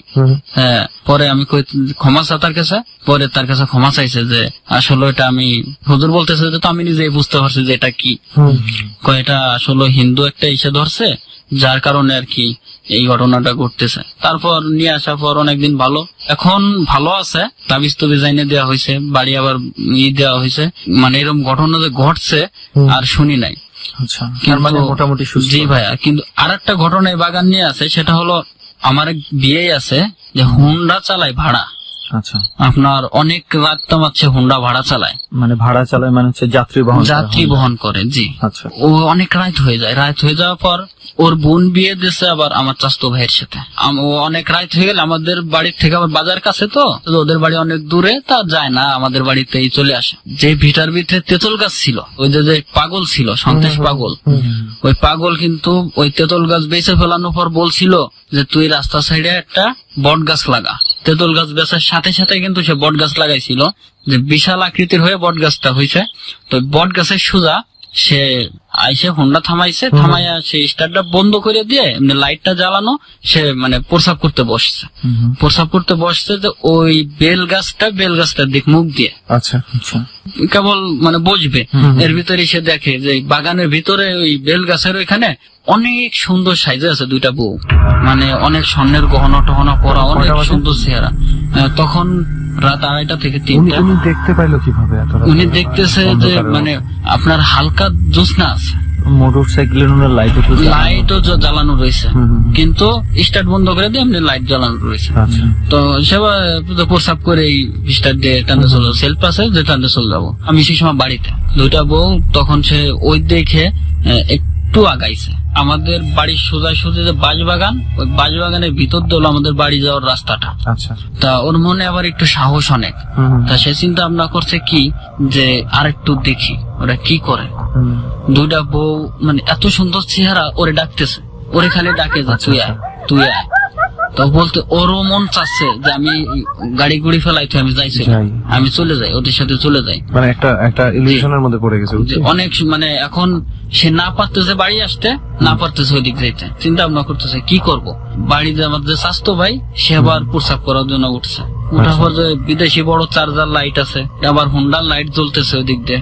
তা সে চিন্তা ভাবনা করছে যে বাঁশ বাগানের ওই পাশে হোন্ডার লাইট জ্বলে, এত রাত্রে এসে কে, লোকটাকে। তো আমার স্বাস্থ্য বাইরে আবার অনেক সাহস, সে আবার যখন হাইটে আসছে, আমাদের যে বিয়ে তার নাম হলো ইয়াসিন, সেই ইয়াসিন ওই বাগানের দিকে হাইটে হাইটে সে চলে যাচ্ছে, বেল গাছের দিকে হাইটে হাইটে যাচ্ছে। হাইটে হাইটে গেলে তখন ওই ভাই আবার দেখছে যে কি রে, এটা তো আমার শালার গাড়ি, মানে ওনার হলো শালা, কিন্তু ইয়াসিন ওই দিকে হাইটে হাইটে যাচ্ছে কে। ইয়াসিন দাঁড়া দাঁড়া, কই যাস? আবার কিছু দেখতেছে না, কয় ওই যে আমার ডাকতেছে, ও যে বেল গাছের গোড়া বউ আমার জন্য অপেক্ষা করতেছে, আমি ওখানে যাবো। তখন ও যে তার শরীরে টাচ করলো, ইয়াসিন তুই দাঁড়া। তখন ওর মানে একটু আমি কোথায় যাইতেছি, বাগানের ভিতরে আপনার শিশু গাছ আর মেহগুনি গাছ, মেহগুনি গাছের ভিতর দিয়ে বাগান, ওই বাগান দিয়ে ঢুকছে। ঢোকার পর ওর দুলোভাই বলছে তুই কোথায় যা? কয় ভাইয়া আপনি? আমি তো প্রস্রাব করার জন্য, মানে রাখি আল্লাহ রেখে বাগানের দিকে যাচ্ছে, সেই সময় কিন্তু তার দুলাভাই প্রস্রাব করার জন্য উঠছে। সে কিভাবে চলে আসছে, তখন আমারে ডাক দিছে, ডাকা পর আমি উঠছি। আমরা 3 জন মিলে মনে করেন যে ওইখানে অনেক রাত পর্যন্ত আমরা বসে রয়েছি। আপনি ওই যে ওই বউ দুটা দেখার জন্য বসেছিলেন আপনারা? জি, আমরা ওইখানে বউ দেখার জন্য বসেছিলাম, যে দেখি আর কোন সময় আসে কিনা। তখন আমরা 3টা 3:30 তাও তো আমরা প্রায় আধা ঘন্টার মতো ওখানে কাটাই। এখন বাড়িতে গেলে মনে করেন যে ওই বাগানের দিকে না, দক্ষিণ পাশে একটা মাঠ আছে, আমরা ওইখানে যাই কান্ডা ডোমারি গান গুন গাই। সন্ধ্যার পর বাড়ির থেকে মনে করেন যে বেরোইতে ভয় লাগে। সন্ধ্যার পর ঘরের ভিতর শুয়ে থাকলে মাঝে মধ্যে মনে হয় কি অনেক শব্দ শোনা যায়, যেমন আমাদের বাঁশ বাগানের ভিতরে কে যেন বাঁশ ফাড়িয়ে ফেলাইতেছে, তাই না? আচ্ছা আচ্ছা। ও ইয়াসিন আবার দেখছে, এটা ঘটনা ভুলে গেছি, খেজুর গাছ কাটা হয় আমাদের ফরিদপুর তো অঞ্চলে আর কি, রস বের করা হয় অনেক। একটু শীত দেখে যে খেজুর গাছের নিচে দাঁড়ায় এক লোক আপনার রস খাইতেছে, ওই হাড়ি খুলে আপনার উপর দিকে মুখ দিয়ে হাড়ি দিয়ে রস খাচ্ছে। সেই রসটা মনে করেন যে ওই হাড়ির রস খায়, তার নিজের সাথে মাথার সাথে বাড়িতে হাড়িটা ভেঙে ফেলছে। এই ঘটনাও আমাদের ওই রাত্রে বলে নাই, সকালে বলছে। তখন আমরা চিন্তা ভাবনা করছি, চল তো আমরা যাই এখন দেখি হাড়ি ভাঙ্গা আছে নাকি। আমরা যাই দেখি যে গাছে হাড়ি পাতাই রয়েছে। গাছের উপরে উঠলাম, প্রায় আধা হাড়ি রস রয়েছে। আপনারা দেখছেন কি না, আস্তে আস্তে অনেক খেজুর গাছ কাটা আছে, কিন্তু এখন খেজুর গাছের আমার আসছেন যেহেতু কষ্ট করে আমাদের বাড়ি ওদিক চলেন জামিল ভাই, আমরা ফরিদপুরে খেজুরের রস টস খেয়ে গেলেন, আমরা যাওয়ার চেষ্টা করবো। তো জামিল ভাই মোটামুটি এই ছিল আপনার, জি জি এই হলো আমার ঘটনা, অভিজ্ঞতা যাই বলি না কেন এটাই হচ্ছে। কিন্তু আসলে নিজেরা কল্পনা করতে পারতেছেন কিনা, এই রাতে এই আম গাছের এইখানে, এই আম গাছটা রাতের বেলা দেখলে আমার মনে হয় এমন কাউকে খুঁজে পাবো না যে একবার আমাদের যাওয়া উচিত ছিল সেখানে, মানে যেটা ভূতের মার ভিটা, যে জায়গাটা অবশ্যই ওই যে কবরস্থান, ওই যে বেল গাছ, এইটা আমাকে খুব টানতেছে এখন। আমরা যদি সময় পাই আমাদের বাড়িতে ফেরালেন, সমস্যা নাই, আমাদের বাড়িতে থাকলেন, বাসা হয়ে চেষ্টা করবো জায়গাটা একবার দেখতে যাওয়ার। জি, ওখানে গেলে আমার বলা লাগবে না, ওইখানের যে স্থানীয় যে ওই যে দাদা আছে, যে সিদ্দিক তালুকদার আছে, সেই আপনাদেরকে সব ঘটনা বলে দিত। সে তার নিজের সাথে অনেক কিছু শেয়ার করছে, সে নিজে অনেক কিছু দেখছে, সে নিজেই বলতো যে আমার সাথে এই ঘটনা। আমরা এখান থেকে কত দ্রুত আমরা না, এখনই আমরা হেঁটে যাবো না, এখন বাচ্চু ভাই আছে না, ওই বাচ্চু ভাইরা নিয়ে যাই, বাচ্চু ভাইয়ের গল্পটা ওইখানে বসে 25 মিনিটের রাস্তা ম্যান, অনেক সময় লাগবে গাড়িতে। 25 মিনিট, জি গাড়িতে 25 মিনিট লাগে। আমরা এখন বাচ্চু ভাই আছে, বাচ্চু ভাইয়ের ঘটনাটা একটু শুনি, দেন আমরা পরে চিন্তা ভাবনা করে দেখি। বাচ্চু ভাই পরিচয়টা একটু জানি আগে। আমার নাম হচ্ছে বাচ্চু, পেশাগত আমি একজন ড্রাইভার, আমি পিক আপ চালাই। আচ্ছা, আমার পরিচয় পিক আপ। জি, পিক আপ বলতে মানে বড় ট্রাক নাকি? না, আপনার যেই ছোট মিনি পিক আপ গুলো আছে, ওই পিক আপ গুলা, খোলা পিক আপ গুলো আর কি। হাইওয়েতে যাওয়া আসা করেন? হ্যাঁ, হাইওয়েতে বেশিরভাগ যাওয়া আসা করে। আচ্ছা আচ্ছা আচ্ছা। তো যাই হোক, আপনার জীবনে তো অবশ্যই, আপনাকে ডট টিম যেহেতু এখানে নিয়ে আসছে, আপনার জীবনে তো কিছু মানে অলৌকিক ঘটনা তো অবশ্যই আছে। সবসময় ভৌতিক বলবো না, কিছু কিছু ক্ষেত্রে অলৌকিক ঘটনা ঘটে, যে এটার কোনো যুক্তি খুঁজে পায় না, সায়েন্স বিজ্ঞান যাই বলি না কেন, যেটার কোনো যুক্তি খুঁজে পাওয়া যায় না, ওই জিনিসটাই কিন্তু আমাদের কাছে ভৌতিক বা অলৌকিক। জি, আপনার লাইফে এরকম কি অভিজ্ঞতা হয়েছে? এই অভিজ্ঞতা হলো যখন আমি মাছ টিপ মারতাম। ডর মানে ভয়।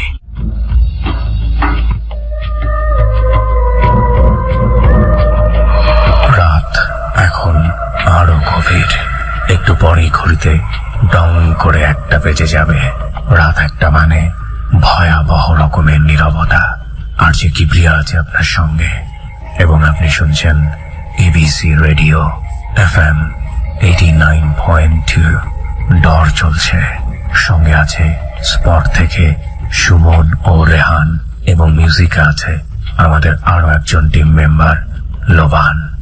প্রিয় শ্রোতা, ডরের যে ঘটনার মধ্য দিয়ে আমরা যাচ্ছি সেগুলোর যুক্তিসিদ্ধ ব্যাখ্যা আমাদের কাছে নেই, কিন্তু প্রতিটি ঘটনাই অতিথিদের জীবনে ভয়াবহ রকমের সত্য। তাদের মুখের এক্সপ্রেশন, বলার এক্সপ্রেশন, তাদের হার্টবিট, প্রত্যেকটা জিনিস যদি আপনি খুব পুঙ্খানুপুঙ্খভাবে লক্ষ্য করেন তাহলে দেখবেন ওরা কতটা বিশ্বাস নিয়ে এই অধিভৌতিক ঘটনাগুলো আমাদের সামনে বলছে। প্রতিটি মানুষের জীবনেই কিছু না কিছু অধিভৌতিক ঘটনা আছে যা বিজ্ঞান সিদ্ধ না, যার কোনো যুক্তি উত্তর নেই, যা এখনো অনাবিষ্কৃত। আমরা ফিরব ঠিক রাত 1টায় গল্পের বাকি অংশটুকুতে। ডর কোনো সার্বজনীন অনুষ্ঠান নয়। ডরে এমন কোনো ঘটনা তুলে ধরা হয় না যা প্রতিটা মানুষের জীবনেই সত্য হতে পারে, তবে ভয়ের আবেদনটা কিন্তু সবার, অর্থাৎ সার্বজনীন। অনেকেই আছেন হয়তোবা ডর অনুষ্ঠানটিকে খুব হালকা করে নিচ্ছেন, কিন্তু এই মানুষটি ডরের কোনো একটি ঘটনা এমন কোন সিচুয়েশনে গিয়ে তার মনে পড়েছে, তখন সে তাৎক্ষণিকভাবেই হয়তোবা অনেক বেশি ভীত হয়ে পড়ছে। মানুষের এই যে বিপরীতমুখী প্রতিক্রিয়া, আমরা যেটাকে বলি মন এবং সাবকনশিয়াস মাইন্ড, অর্থাৎ আমার মনে হচ্ছে কিছু একটা হবে এবং আমার মনের একেবারে গহীনে কিছু একটা হয়ে যাচ্ছে যা আমি জানি না, আমার মস্তিষ্ক তাৎক্ষণিকভাবে আমাকে জানাচ্ছে না, কিন্তু কোনো একটা সিচুয়েশনে গিয়ে সেটা আবিষ্কার হচ্ছে। এই বিষয়টির সাথে ভয় অনেকখানি জড়িত। আমরা আমাদের মনের গতিবিধি কিন্তু সম্পূর্ণ রকম আবিষ্কার করতে পারি না। অনেকদিন আগে একটা ছবি দেখেছিলাম, ছবিটার নাম লুসি। মানুষের মস্তিষ্ক যদি 100 কাজ করা শুরু করে তাহলে সেই মস্তিষ্কের ক্ষমতা কতটা বড় হতে পারে এবং মানুষের ক্ষমতা তখন কত ইউনিভার্সাল হতে পারে তা আপনি চিন্তাও করতে পারবেন না। ব্যাপারটি সায়েন্স দিয়ে বোঝানো হয়েছে, কিন্তু তা এখন পর্যন্ত অনাবিষ্কৃত, তা এখন পর্যন্ত বিতর্কের ঊর্ধ্বে নয়। আমাদের ডরে যেসব ঘটনা একের পর এক আপনার সামনে উপস্থাপিত হয় তার প্রত্যেকটি অবৈজ্ঞানিক, অযৌক্তিক, কিন্তু এগুলোর আবেদন যদি না থাকে তাহলে সারা দুনিয়াব্যাপী এইরকম ঘটনাগুলো কোনো না কোনো ভাবে প্রত্যেকটি মানুষের জীবনে ঘটত না। আপনার জীবনে যদি একটি অধিভৌতিক ঘটনাও থেকে থাকে তাহলে সেই জায়গাটি থেকে আপনাকে বিলিভ করতে হবে যে এর চাইতেও কিংবা একই রকম ভাবে কিংবা অন্যভাবে আর কারো জীবনে কোনো একটি ঘটনা ঘটতেই পারে। আমরা সেই বিশ্বাসের জায়গাটি থেকে ডরকে আপনার সামনে তুলে ধরছি। আমরা ঘটনার ঠিক সেই জায়গাটিতে ফিরতে চাই যেখানে বিরতি নিয়েছিলাম। ডর। তো বাচ্চু ভাই, আপনি তো মনে হয় ডর রেগুলার শুনেন? জি, নিয়মিতই শুনি, যে শুরু হওয়ার পর থেকে। কেমনে পৌঁছালেন আমাদের এখানে? এখানে আমি যে নাম্বারটা ফোন করছিলাম, ঘটনা শোনার পর আমার একটা ঘটনা আছে যেটা আমি বলতে চেয়েছিলাম, তো এই জন্য আমি আপনাদের নাম্বারটা ফোন দিই। আমাদের নাম্বারে ফোন দিয়ে? জি জি। নাম্বারটা জানা আছে আপনার? হ্যাঁ, নাম্বারটা জানা আছে। নাম্বারটা হলো 0961389292। বাবা, মুখস্থ করে ফেলছে। হ্যাঁ, মুখস্থ ভাইয়া, অনেকবার ফোন দিয়েছেন। আমি দেখি তো, আমি মুখস্থ দেখেন তো, একটু আমি বলি দেখি তো আমার মনে আছে কিনা, আপনি মিলায়েন তো। জি। 0938 জি 92 জি 892। জি। মানে এই নাম্বারে ফোন দিয়েই আপনারা, মানে যারা আসতে চায় আমাদের। মোবাইলের যুগ, পরে দেখা যাবে সবাই কিন্তু 09G চাপতেছে, আবার পরে জি নাই, যেমনি ভাইজান মাঝখানে জি বলছে। না, ওটা আমি প্রথমে ভুল করছিলাম, যে প্রথমে 02 দিছিলাম, কিন্তু আপনারা 02 দিবেন না। একদম মানে আমাদের চেয়েও বেশি সলিড। রিয়ান কিছু একটা বলতেছি। হ্যাঁ, যেটা বলতেছিলাম যে বৈজ্ঞানিক ব্যাখ্যার বাইরে যেটা যায় সেটাই কিন্তু অলৌকিক।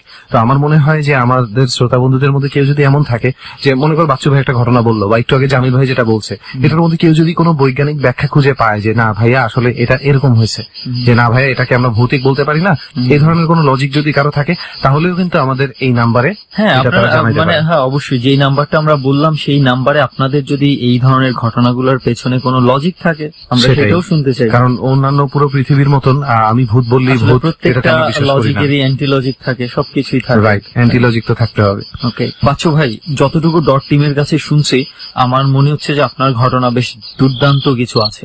তো আমি শোনার জন্য খুব বেশি আমার আগ্রহ তৈরি হয়েছে। জি, 4 বছর আগের ঘটনা। আমি যখন পিক আপ চালাতাম, এটা হচ্ছে এয়ারপোর্ট কাওলা স্ট্যান্ড।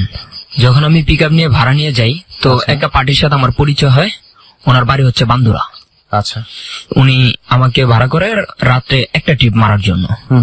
তো প্রতিদিন রাতে একটা করে ট্রিপ, সারাদিন রেস্ট, এই জন্য আমি ট্রিপটা নিলাম। মানে প্রতিদিন রাতে আপনি মাছ বান্দুরাতে পৌঁছে দিয়ে আসবে, এটাই আমার কাজ। প্রথম দিন মাছ নিয়ে গেলাম, কোনো সমস্যা হলো না। কিন্তু থেকে মাছ নিয়ে যান? এটা হচ্ছে ভৈরব থেকে, খালি গাড়ি নিয়ে এয়ারপোর্ট থেকে ভৈরবে চলে যেতাম। ভৈরব থেকে মাছ ভরে নিয়ে, ইলিশ মাছ, ওটা আমি বান্দুরা নিয়ে পৌঁছাতাম। কিন্তু একটা কথা বলে রাখা ভালো, গাড়ির সাথে কোনো লোক থাকবে না, শুধু আমি একা, এবং ইভেন গাড়িতে হেল্পারও থাকবে না। কেন? এটা পার্টিরই কথা যে ওই রাস্তাটা অনেকই খারাপ, তো ওখানে ডাকাতি হওয়ার সম্ভাবনা অনেকটাই বেশি। সেই ক্ষেত্রে তো লোকবল বেশি নিয়ে যাওয়া উচিত। হ্যাঁ, এই জন্যই উনি বলছে যে উনি আবার ওই জায়গার খুব প্রভাবশালী লোক, বলছে যে আপনার সাথে কেউ আসা লাগবে না, আপনার গাড়ির কোনো ক্ষতি হবে না। আচ্ছা আচ্ছা, আমি অবশ্য কয়েকটা ব্যাপার জানতাম যে রাত্রেবেলা যেসব ড্রাইভাররা সাধারণত গাড়ি চালায় রাতের ট্রিপে, তারা সাথে ইচ্ছাকৃত ভাবে একজনকে রাখে যাতে গল্প গুজব করতে করতে ঘুম ঘুম ভাবটা না চলে আসে। হ্যাঁ, ওই লোকে ওটা রাখতে দেয় নাই। আর আমার মালিক যিনি ছিল উনিও আর কি হেল্পার দিত না। তো নতুন চাকরি করতাম, এই জন্য আর কি একা একাই যেতাম। তো এয়ারপোর্ট থেকে আমি চলে যাই ভৈরবে। ভৈরবে যে যখন ইলিশ মাছ নিয়ে গাড়িটা টান দিই তখন রাত আনুমানিক 12:30 বাজে। ভৈরবে কি 12:30 বাজে? হ্যাঁ, ভৈরবে 12:30 বাজে। যখন ওইখান থেকে টান দিই তখন দেখা যায় আপনার, আরেকটা কথা বলে রাখি, ঢাকা বাবুবাজার ব্রিজের পর থেকে রাত্র 9টার পরে যাত্রীবাহী কোনো গাড়ি চলে না। যদিও 2-1টা পুলিশ বাহী সিএনজি থাকে, তো সব জায়গায় থাকে না। 2-1 জায়গায় পাওয়া যায়। বিশেষ কারণ আছে এটার? কোনো বিশেষ কারণ বলতে ওই রাস্তায় যেই যায় তার ডাকাতি হয়। আচ্ছা, আর আশেপাশে কোনো বাড়িঘর নেই, থাকতে 2-1টা ইট খোলা আছে, কিন্তু ওখানে রাতের লোক থাকে না তেমন, পুরোপুরি ফাঁকা রাস্তা ওটা। আচ্ছা, বাবুবাজার থেকে মানুষ যখন বিপদে পড়ে তখন যায় হচ্ছে যেমন আমাদের মাধ্যমে, যেরকম মাছের পিক আপ, পেপারের গাড়ি, এই দিয়ে আর কি রাতে যেতে হয়। মালবাহী গাড়িগুলো, হ্যাঁ, মালবাহী গাড়িতে যেতে হয় মানুষের যারা বিপদে পড়ে। তো এরকম আমি অনেকদিন টানছি। তো মাছ নিয়ে যেদিন আমি যাচ্ছি, বাবুবাজার ব্রিজ থেকে 2জন লোক, একটা মহিলা এবং একটা বৃদ্ধ পুরুষ, আমাকে বলে যে বাবা আমরা তো বিপদে পড়ছি, আমাদেরকে একটু নিয়ে যাও। তো আমি বললাম আপনারা কোথায় নামবেন? বললো যে সামনে যে ইট খোলাটা আছে ওই জায়গায় আমরা নেমে যাবো। এটাকে ব্রিজের আগেই বলেছে? হ্যাঁ, বাবুবাজার ব্রিজটাতে পারানোর পরেই যে মোচরটা আছে, পাম্পের মোচরটা, ওখান থেকে।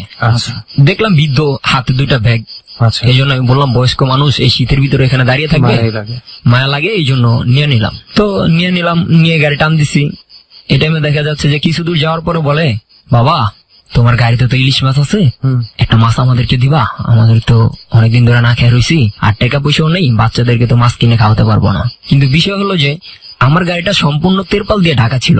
মাছ নিয়ে যেতাম, ওই যে পোলা বাইনা করতো কি হাত দিয়ে মাছ নিয়ে যেত, এই জন্য আমরা ঢাকা সুন্দর করে বাইন্দা নিয়ে যেতাম যে কেউ না দেখে। তো ওই লোকটা কিভাবে জানলো যে আমার গাড়িতে ইলিশ মাছ আছে? একটা প্রশ্ন। ওই লোকটা বললো যে তোমার গাড়িতে ইলিশ মাছ আছে, আমাদেরকে একটা মাছ দাও। তো আমি বললাম যে চাচা মাছটা তো আমার না, আমি তো আরেকজনের চাকরি করি, তার বলা ছাড়া তো আমি মাছ দিতে পারবো না। তো কিছু দূর যাওয়ার পরে কুয়াশা, কিছু দেখা যায় না। ওই রাস্তাটা এমনি কুয়াশা পরে অনেক বেশি কুয়াশা, ফাঁকা জায়গা, কুয়াশাটা অনেক বেশি, যেমন হাত 2 হাত সামনে কিছু দেখা যায় না, আস্তে আস্তে যেতে হতো। তো আমি যাচ্ছি, তো হঠাৎ করে এক জায়গায় বলে কি যে বাবা একটু রাখো, আমরা এই জায়গায় নামবো। তো এই জায়গায় নামবে, আমিও ব্রেক করলাম। ব্রেক করার পরে আমি ওনাদের সাথে নামলাম। কি জন্য নামলাম? ওনাদের যে হাতে 2টা ব্যাগ ছিল, আমি চাইছি যে ব্যাগ 2টা একটু আগে দিই। আমি নামছি ডাইন মোড়া দেয়া, ওনারা নামছে বাম মোড়া দেয়া। তো বৃদ্ধ মহিলাটাকে ধরে নামালাম, আর পুরুষটাও নামলো। তো বলতেছে বাবা একটা মাছ দাও। আমি বলছি যে একটা মাছ দিব, মহাজনকে বলবো যে একটা মাছ আমি একজনকে দিছি, তো কিছু বলবে না। তো একটা মাছ যখন দিতে যাই তখন তিরপালটা খুলে আমি যখন মাছ দিব তার আগেই দেখতেছি 2টা লোক মাছ খাচ্ছে। কোথায় মাছ খাচ্ছে? গাড়ির বাইরে ওই যে 2টা লোক বৃদ্ধ ছিল ওনারা দাঁড়িয়ে আছে, ওনাদের পাশে থেকে 2টা লোক মাছ নিয়ে খাচ্ছে এবং মাছ নিয়ে এমন ভাবে খাইতেছে যে আমার তিরপাল বান্ধা, সবকিছু বান্ধা। পেছন দিকে এটা? হ্যাঁ পেছন দিকে। কি গাড়িতে বসে নাকি? না, গাড়ির পিছনে দাঁড়ানো কিন্তু অনেকটাই লম্বা। আচ্ছা, পিছনে দাঁড়া এমন হাত দিয়ে ধরে ধরে খাচ্ছে এবং যখন মাছটা নিচ্ছে তখন কিছু না, যখন মুখে দিচ্ছে তখন আগুন বের হচ্ছে। মুরব্বী 2জন লোক দেখতেছে, ওনারাও দেখতেছে, আমিও দেখতেছি। তো যখন আমি দেখলাম যে ওই 2জন লোক মাছ নিয়ে খাইতেছে তখন আমি করলাম কি, গাড়ির ভিতরে ছিল লাঠি, ওই লাঠি নিতে যাই তখন দেখি বয়স্ক 2জন লোক নেই, যাদেরকে আপনি সাথে করে নিয়ে আসছি তারা নেই। আমিও ঘাবড়ে গেলাম, এরা গেল কই। পরে যখন সাইডে বাইডে দেখতেছি, পিছিয়ে গেলাম দেখতে, তখন যেই 2জন লোক মাছ খাইতেছিল ওই 2জন লোক ওখানে নেই, কেউ নেই। মানে আমি একা ওই বুড়ো বুড়িকে না পেয়ে আপনি লাঠি আনতে গিয়ে আনার মধ্যে অত দাঁড়ানো ছিল, ওই যে মাছ খাইতেছে তখন আমি গেছি গাড়িতে লাঠি আনতে। লাঠি নিয়ে আইসা দেখি ওই বয়স্ক 2জন নেই, যাদেরকে আমি নিয়ে আসলাম তারাই আমার গাড়িতে পাশে নেই। তখন আমি তো একটু ঘাবড়ে গেলাম, তারা গেল কই। তো খুব আসার দিন আমি ভাবছি হেরা মনে আমি তো গাড়ি লাঠি আনতে গেছি, হেরা মনে নেমে গেছে। তো আমি একটু ওইদিকে যাই, এখন দেখি একদল লোক আইসা পুরো গাড়িটা ঘিরা ফেললো আমার। ঘিরা ফেরা যে তারা যে মাছ নিয়ে খাচ্ছে এটা দেখতেছি আমি, দাঁড়ায় দাঁড়ায় দেখতেছি, কিন্তু কিছু বলতেছি না। হ্যাঁ, দাঁড়ায় দাঁড়ায় সবাই সাইডে দোনো সাইডে খাড়ায়া তারা মাছ লয়ে খাইতেছে, কিন্তু যখন মাছ লইতেছে তখন কিছু না, যখন মুখে ঢুকাইতেছে তখন মুখ দিয়ে এরকম ভাবে আগুন বেরোতেছে যেটা গ্যাসের চুলায়ও জ্বলে না। তো এমন খাওয়ান নিয়ে আমি ভাবছি যে মালিকটা আমি কি করবো, কারণ তো সব মাছ খাওয়া লাইতেছে, আজকে তো আমার মারবো। তো আমি কি করছি, লাড়িটা গেছি একটা বাড়ি দিতে, একজনের বাড়ি দিতে গেছি। তখন মনে করেন যে আমি বাড়ি একটা দিছি, দেওয়ার সাথে সাথে তার কেউ নেই, কিন্তু কিছুক্ষণ পরে পিছন থেকে আমার এমন জোরে একটা থাপ্পড় দিল, আমি আর পরে কিছু করতে পারবো না। থাপ্পড় দেওয়ার পরে যখন আমি পড়ে গেছি তখন মনে করেন তাকাইছি, তাকা দেখতেছি যে বিশাল লম্বা লম্বা লোক আমার গাড়ি পুরো নাই বানাইছে, গাড়িতেই কিছু নাই। তো আশেপাশে তো কোনো লোকজন নাই, কোনো বাড়িঘর নাই, চিল্লা ফাল্লা করলে হবে না। তো যখন আমার থাপ্পড়টা ফালা দেয় তখন আমি একবার উঠছি, দাঁড়ানোর পর আমার আরেকটা থাপ্পড় দিচ্ছে আরেকজনে। তো থাপ্পড় দেওয়ার সাথে সাথে আমি যা পড়ে গেছি আরেক জায়গায়, তখন আমি অজ্ঞান হয়ে গেছিলাম। তো সকালবেলা যখন মানুষজন আসে আজানের পরে তখন দেখি যে আমি ইটা খোলায় শুয়ে আছি, আমার মাথায় পানি দিচ্ছে, পানি পুনি দিয়া বলতেছে বাবা কি হয়েছে। কিন্তু আমি যে গাড়ি চালাই, আমি যে গাড়িতে মাছ নিয়ে আসছি তারা কেউই জানে না, এবং আমার গাড়িটা যে কোথায় আছে তারাও জানে না। আমারে তারা সুস্থ মুস্ত করলো, করার পরে বলতেছে যে কি হয়েছে। আমি বললাম যে আঙ্কেল এই কাহিনী, আমার গাড়ি কই। তোমার গাড়ি কই মানে, তোমারও তো গাড়ি গুড়ি পাই না, তোমার খালি দেখলাম যে রাস্তার ভিতরে পড়ে রয়েছে, তোমার নিয়ে এসে আমরা মাথা পানি ঠানি দিলাম, 2-2.5 ঘন্টা যাবো তুমি সুস্থ হও না, আমরা তো ঘাবড়ে গেছিলাম, তুমি কে, এখানে কোথেকে আসছো। তো বললাম আমি তো গাড়ির ড্রাইভার, আমি তো বান্দুরাতে মাছ নিয়ে যাইতেছিলাম, তো ওনাদেরকে নিয়ে খুঁজতেছি। এমন জায়গায় যায় দেখি আমার গাড়ি আছে কিন্তু 4টা চাক্কা নেই, গাড়িতে তেরপাল তুরপাল বান্ধা কিন্তু ভিতরে মাছ নেই। কিন্তু আমার তেরপাল বান্ধা আছে, রশি দিয়া তেরপাল সুন্দর করে বান্ধা আছে, যেমনি যেমনি আমি বাঁধছিলাম। তেরপাল ছিঁড়াও নাই, তেরপালও ছিঁড়া নাই, রশিও ছিঁড়া নেই, যেমনেরটা হেমনেই আছে। তো ওনারা জিজ্ঞাসা করলো যে তোমার গাড়ি তো বান্ধা, মাছটা নিবে কে, কি হয়েছিল। তখন আমি বললাম যে আঙ্কেল এই কাহিনী। তো তারা বললো হ্যাঁ এভাবেই তারা আসে। তো আমি তাদেরকে সব ভাঙ্গা বললাম, বলার পরে বললো যে এখানে পড়ায় পড়ায় এরকম হয়, তুমি যে ভাই চাচ্ছ এটা আল্লাহর কাছে শুকুর করো। এই ছিল সেদিনকার আমার ঘটনা। তো এই ঘটনাই কিন্তু শেষ হয়ে যায়নি। ওখান থেকে যেদিন আমি চলে আসি তার 4-5 দিন পর আমি আবার মাছ নিয়ে যাই ওই একই রাস্তায়। সেদিন সমস্যা ওই জায়গায় হয়নি, ওই জায়গায় যাইতে 2টা ব্রিজ আছে, ওই ব্রিজে আমাদের কাছ থেকে 100 টাকা করে টুল নিত ভাড়া। একটা বয়স্ক লোক উনি ঘুমায় থাকতো, কিন্তু ওনাকে ডাইকা টাকা দিতে হইতো। আচ্ছা আচ্ছা, ঘুমায় থাকতো চেয়ার নিয়ে, তো ওনাকে ডাইকা যখন টাকা দিতাম তো উনি হ্যাঁ বাবা ভালো আছো কিনা এরকম জিজ্ঞেস করতো। তো যাইতেছি, তো ওই দিনও 2জন লোক ওই ব্রিজের পরে যে জায়গায় থাকার কথা না ওই জায়গা থেকে আমার সিগন্যাল দিল থামানোর জন্য। তো সেদিন আমি থামাই নাই, চলে গেছি একদম আমাদের বাজারে, বান্দুরা বাজারে। যেদিন আমি যে 2জন লোক, ওই 2জন লোক নাকি ওই দিন ওখানে মারা গেছে। এটা যে 2জন লোক আমার সিগন্যাল দিছিল যে আমাদেরকে একটু নিয়ে যাও, ওই রাস্তার পাশে চিতাখোলা আছে, ওই জায়গায় ওই দিনই ওই 2জন লোক মারা গেছে। আপনি কিভাবে বুঝলেন যে ওই 2জন লোক কিভাবে মারা গেছে? বুঝছি, এটা যখন আমি ওই যে মাছের ঘাটে যাই তখন আমি বলি যে এরকম এরকম 2জন লোক অমুক জায়গা থেকে এই ড্রেস পরে আমার সিগন্যাল দিছিল। পরে ওনারা বলতেছে তুমি যেমন বলতেছো চুল বড় বড়, এ লোক তো আজকে সকালে মারা গেছে, আমরা তো তারে পুইরা আসছি। এবং ইভেন যে জায়গায় আমার সিগন্যাল দিছিল ওই জায়গায় ওনাদেরকে পুড়ছিল আর কি। এই ছিল ঘটনা। তারপরে থেকে আমি ওই রোডে গাড়ি চালান ছেড়ে দিছি। প্রথম ঘটনাটা রেহান আমার যেটা মনে হচ্ছে, আমি জানি না এটা প্রথম ঘটনাটা আদৌ কি এটা আমি মানে ভৌতিক না ডাকাতি বলবো না ডাকাতি বলবো, আমি একটু কনফিউজ। না না, এটা ভৌতিক তো অবশ্যই, ডাকাতি হবে না, কারণ ডাকাতরা খাইলে তো আর মাছ বাইর হবে না, আগুন বাইর হবে না। ডাকাতের ঘটনা যদি হয় সেক্ষেত্রে ওইখানে দাঁড়ায়া মাছ খাওয়ার মতো বিষয় নাই। এটা একটা রিজন। আমার সেকেন্ড এবং সবচেয়ে আমার কাছে যেটা মানে রিজনটা মনে হচ্ছে যে এই ধরনের ডাকাতি সাধারণত যারা করে, ফর ইউর ইনফরমেশন, আমি নিজে একবার আশুলিয়াতে এই ধরনের ডাকাতির পাল্লায় পড়ছিলাম। গাড়িতে ইট মেরে গাড়ি থামায় দেওয়া হয়েছিল, সামনে আবার রাখা ছিল, গাছের গাছপালা ছিল। তো নামার পরে যেটা হয়েছে সেটা হচ্ছে আমার সাথে আরো ছিল 2টা মেয়ে, ঠিক আছে, এবং আমরা 3টা ছেলে, আমরা 5 জন মিলে ফ্যান্টাসি কিংডম যাওয়ার একটা প্ল্যানিং আর কি। তো আসার পথে আমাদেরকে এভাবে ধরে সন্ধ্যা 6টা 6:30টার দিকে, তখনও অন্ধকার হয়নি, গরমের দিনে তো 7টার দিকে আজান দেয় আর কি। তো এই সময় যখন ধরে তখন তারা আমাদের কাছ থেকে জিনিসপত্র নিবে, তো অনেক পরের ব্যাপার। জিনিসপত্র নিয়ে তাদের উদ্দেশ্যটা ছিল তারা আমাদেরকে ঢালে নামায় নিয়ে গেল এবং আমাকে আর আমার বাকি 2টা ফ্রেন্ডকে কেটে ফেলবে কনফার্ম। তাদের কাছে এত বড় বড় চাপাতি বা যাই বলে ওটাকে ওরা, তো ওটা নিয়ে কেটে ফেলবে। তো এই অবস্থায় আমার একটা মেয়ে ফ্রেন্ড আবার রাস্তার মাঝখানে দাঁড়ায় বাস থামায় দেয়, মানে জানের রিস্ক নিয়ে একটা বাস থামায়, গতিতে আসতেছিল বাসটা। তো সেই যাত্রীগুলো নেমে দৌড়াদৌড়ি করায় কিন্তু তারা চলে গেছে। তারা কিন্তু আমাদের থেকে জিনিসপত্র নিছে, নিয়েও কিন্তু আমাদেরকে মেরে ফেলবে। তো আমার কথা হচ্ছে যে একটা ডাকাতি যদি কেউ করতে আসে 2টা থাপ্পড় দিয়ে তাকে ছেড়ে দেওয়ার কথা না, ওখানেই মেরে ফেলার কথা। জি, ডাকাতি করলে সাধারণত এটাই হয়। এবং সেক্ষেত্রে আবার গাড়িটাও ফেলে গেছে, রাইট, গাড়ির চাকাগুলো নাই। বাট এই জন্য আমার কাছে একটু কনফিউজিং মনে হয় আর কি বিষয়টা, যে যদি ডাকাতির ঘটনা হতো এইভাবে দাঁড়ায় মাছ খাওয়ার মতো ঘটনা উনি দেখতো না চোখে, যে ওইখানে মাছ খাচ্ছে মানুষগুলো, মাছ নিয়ে চলে যেত।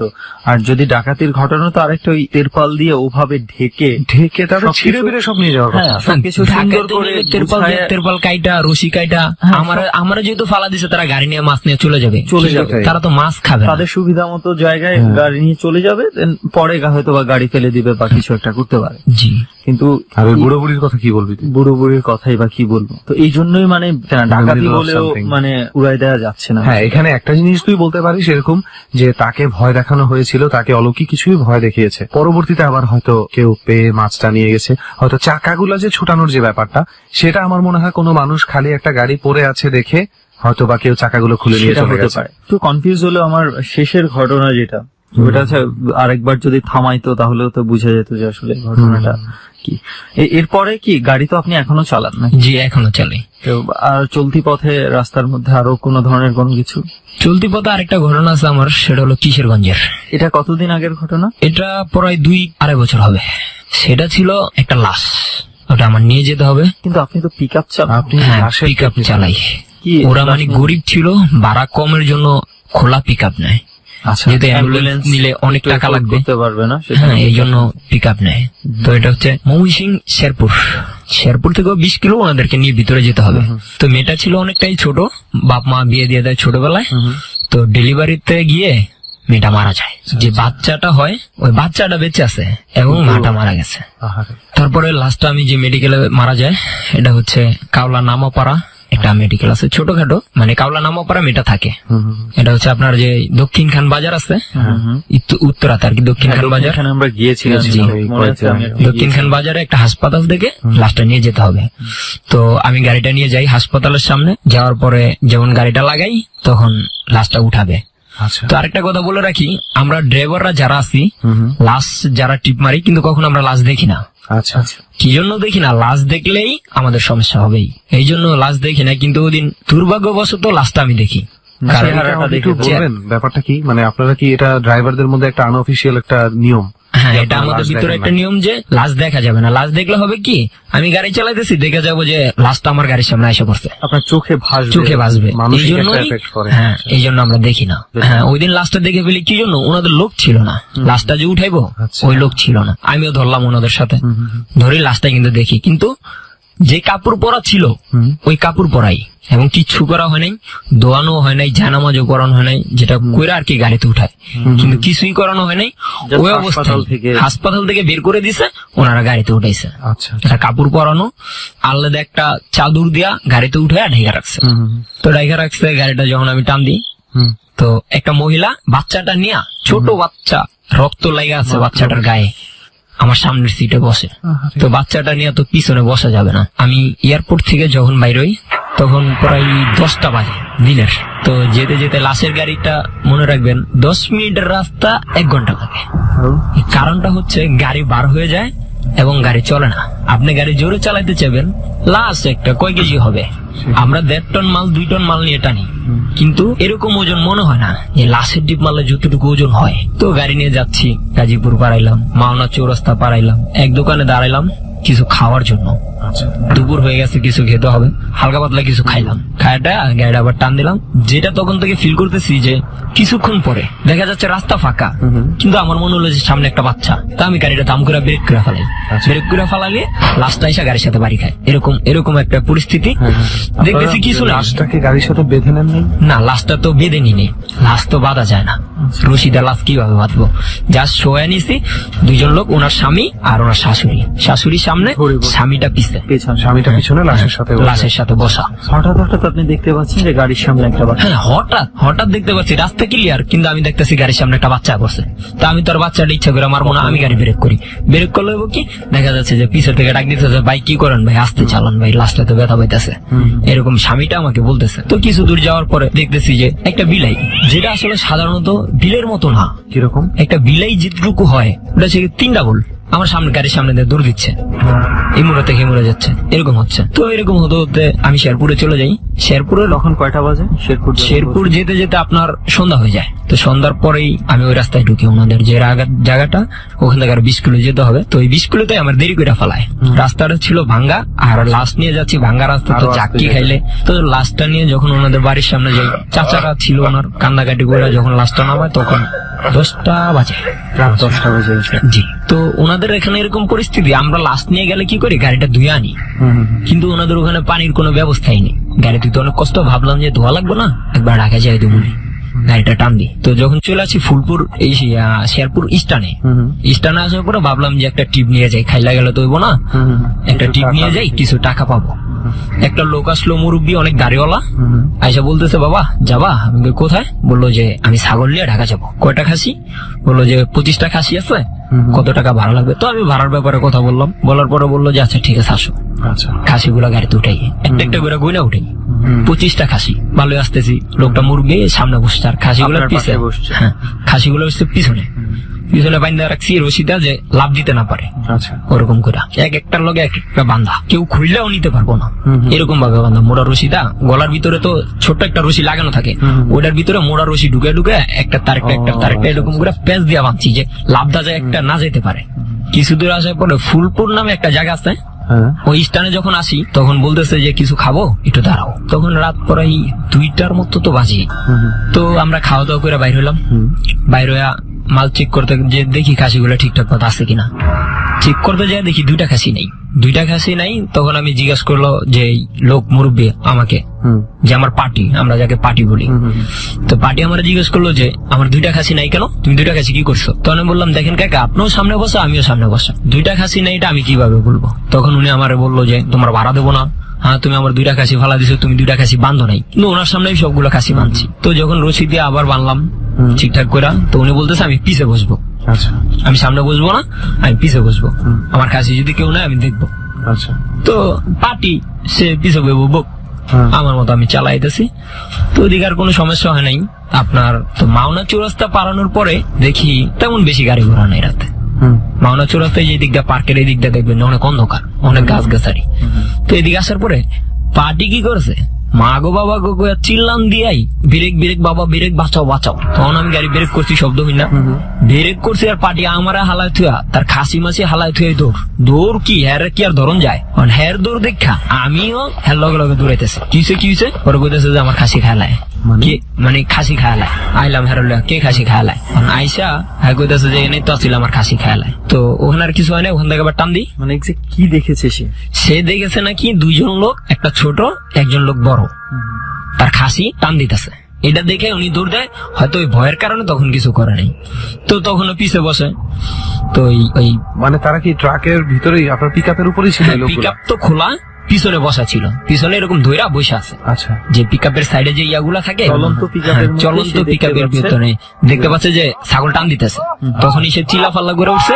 তো সেখান থেকে কিছু দূর যাওয়ার পরে আবার উনি চিল্লায় উঠে এবার আর কোনো দাঁড়া দেয় না। আমি তো ব্রেক কইরাই দেখি যে দুইজন লোক অনেকটাই লম্বা, দুইটা খাসি দুই হাতে নিল আর কি, দুইজনেই দুই হাতে নিয়ে আনাম খাসি মুখের ভিতরে ঢুকায় দিছে।